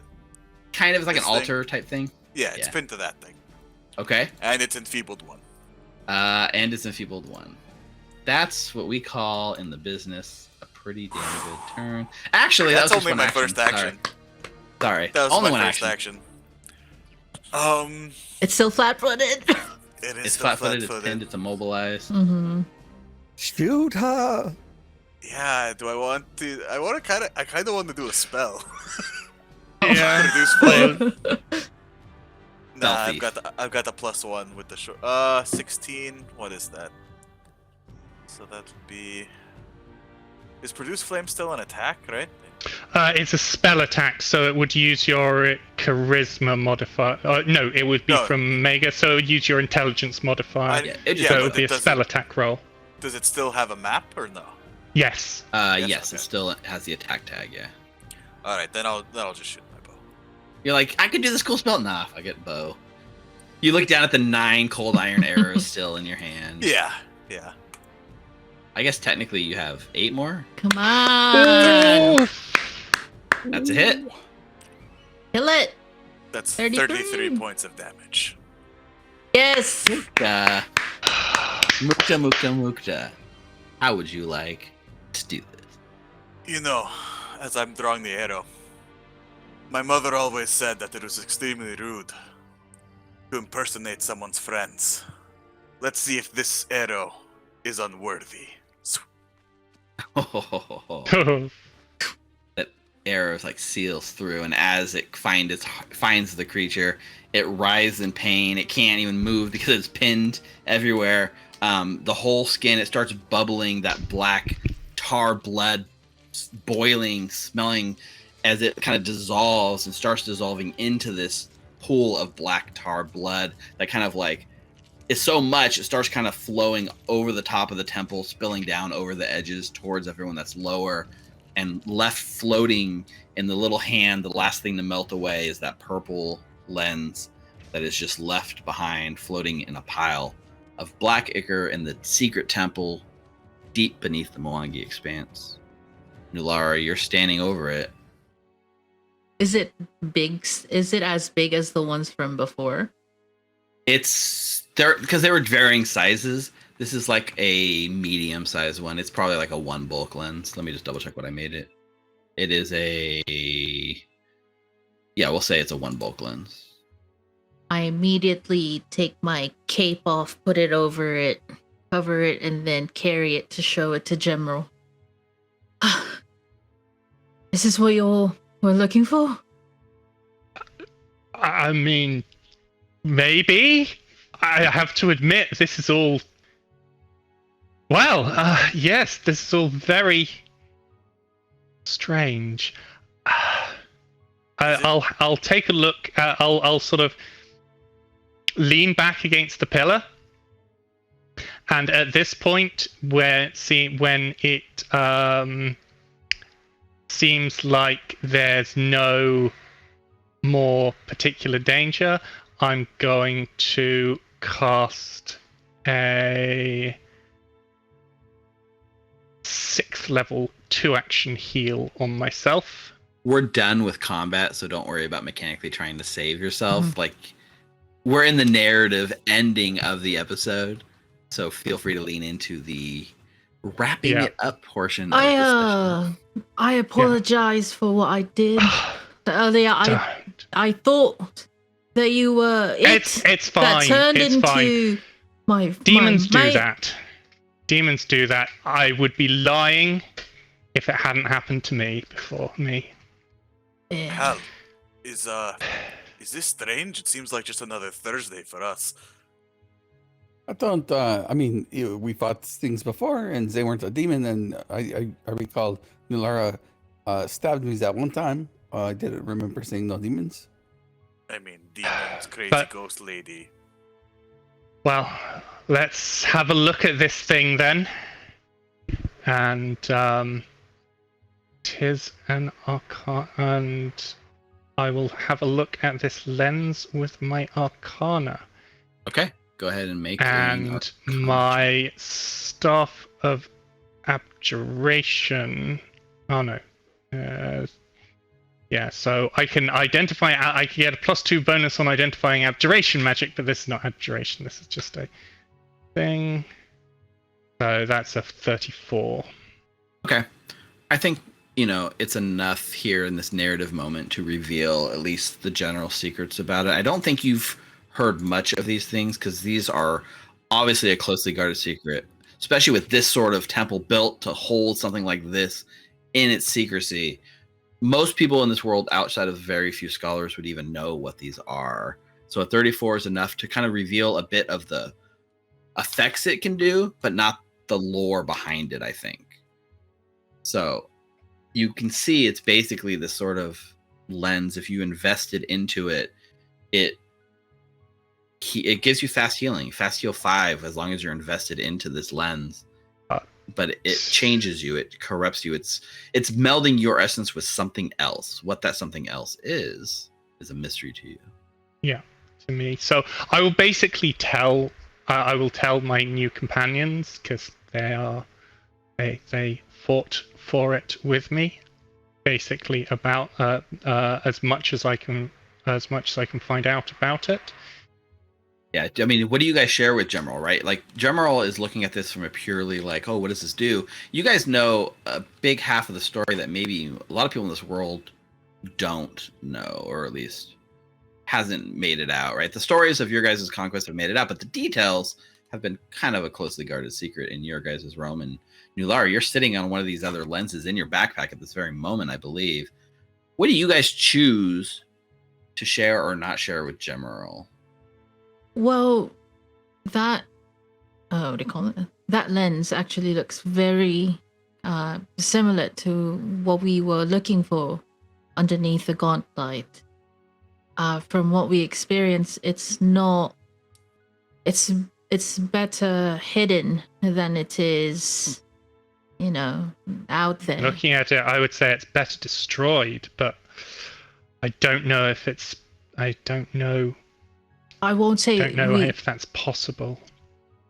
I'm not sure. We never really tried.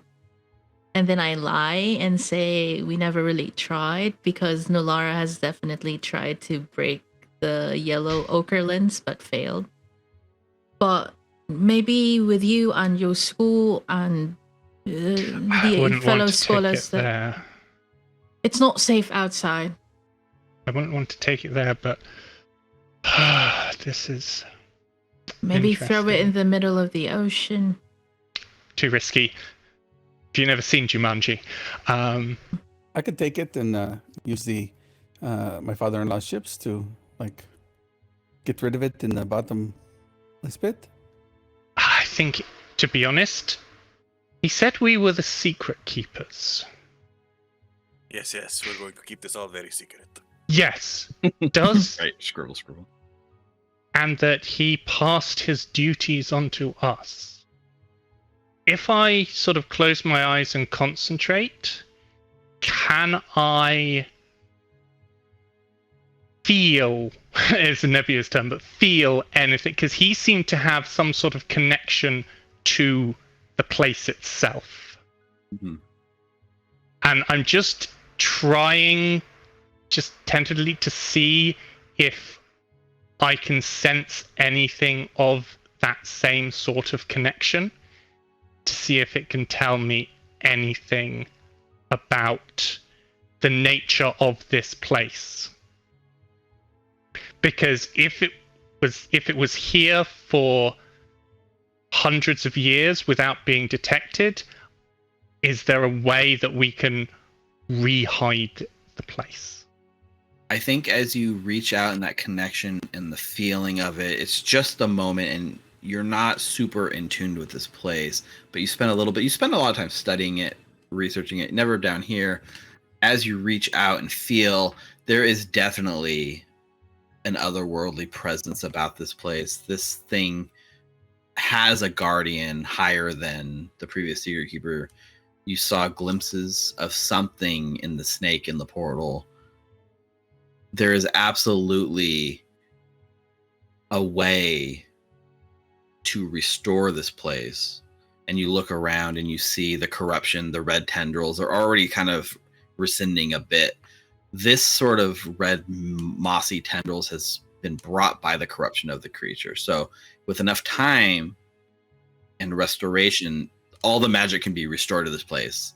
Okay, eventually. so what I'm going to do is I'm going to test this. I'm going to cast Searing Light on the red moss. Okay. Yeah, right when the searing light like hits like the patch of moss, immediately like disintegrates and burns it away and leaves like a huge streaking patch. It's definitely evil. Okay, so I turn to the others and I will say, I think I need to stay here for now, just until the corruption is cleared. Backup will be, so more people will be arriving in a couple of days, and they can take you home. I beg your patience, as it were. That if you were willing to just stick around until they get here. Not a problem with me. Mr. Mayor?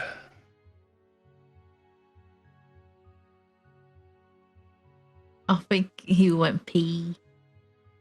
He's there. Uh, I'm sorry. I was just thinking about if Clovis is okay. I'm not really sure. What were we talking about? You want me to take that? I could take that. That should be no problem. I could take that. No, it's not that. It's just I feel I need to stay here, at least for the immediate future, and so I can't take you back to Otari. In 3-4 days, there will be others from the school arriving who will be able to take you back. Oh, okay. So we have a little party for the next few days, and everything will be just perfect. If you don't mind. No, why would I mind? I'm indebted to you, so if you want to go back immediately, if you want to go back immediately, I can do so. I just feel that until the proper function of this place is restored, I hesitate to leave. There's just something I feel like even if I wanted to leave, it would be hard. Yeah, we can stay. I can play some music and learn a little bit about where you come, or this place, where you've been. We can write Mukta, me and you can write the music about all these pictures we see. Writing? What writing? Yes. Writing, of course. Yeah, writing. and you two still have to talk about all the notes that you mentioned 3 or 4 earlier. days, that might be enough time to compare yes. notes. Barely Right. making it, so we better start now. So I need to know all the details, like what did it smell like in its mouth, like was it slimy? Did you feel its teeth? Like was its tongue around? Like I need I think everything. you guys are doing this conversation and talking back and forth, and the camera's slowly drifting out of this like temple up, and we just hear your guys' talking back and forth, getting more and more distant as like it pulls away from you guys out the temple, deep in the jungle, somewhere in the vast reaches of the Mwangi Expanse, and we sort of fade to black there. The secret now in the hands of a new group of secret keepers who have learned a little bit more about the world. Mhm. And I think that is where we call this session. Woo! Yay! Thank So you good. ever so much, Steve, and everyone else for playing with me. It's been a blast. I've loved every thank minute you. of it. Thank you. Yeah. Thank you, David. Thank you. We almost Awesome to play died. You guys had one of those tense fights that turns around quick and then immediately Uh-huh. starts clicking into A few place. nat right? 20s. A few Yeah. rolls. I told y'all.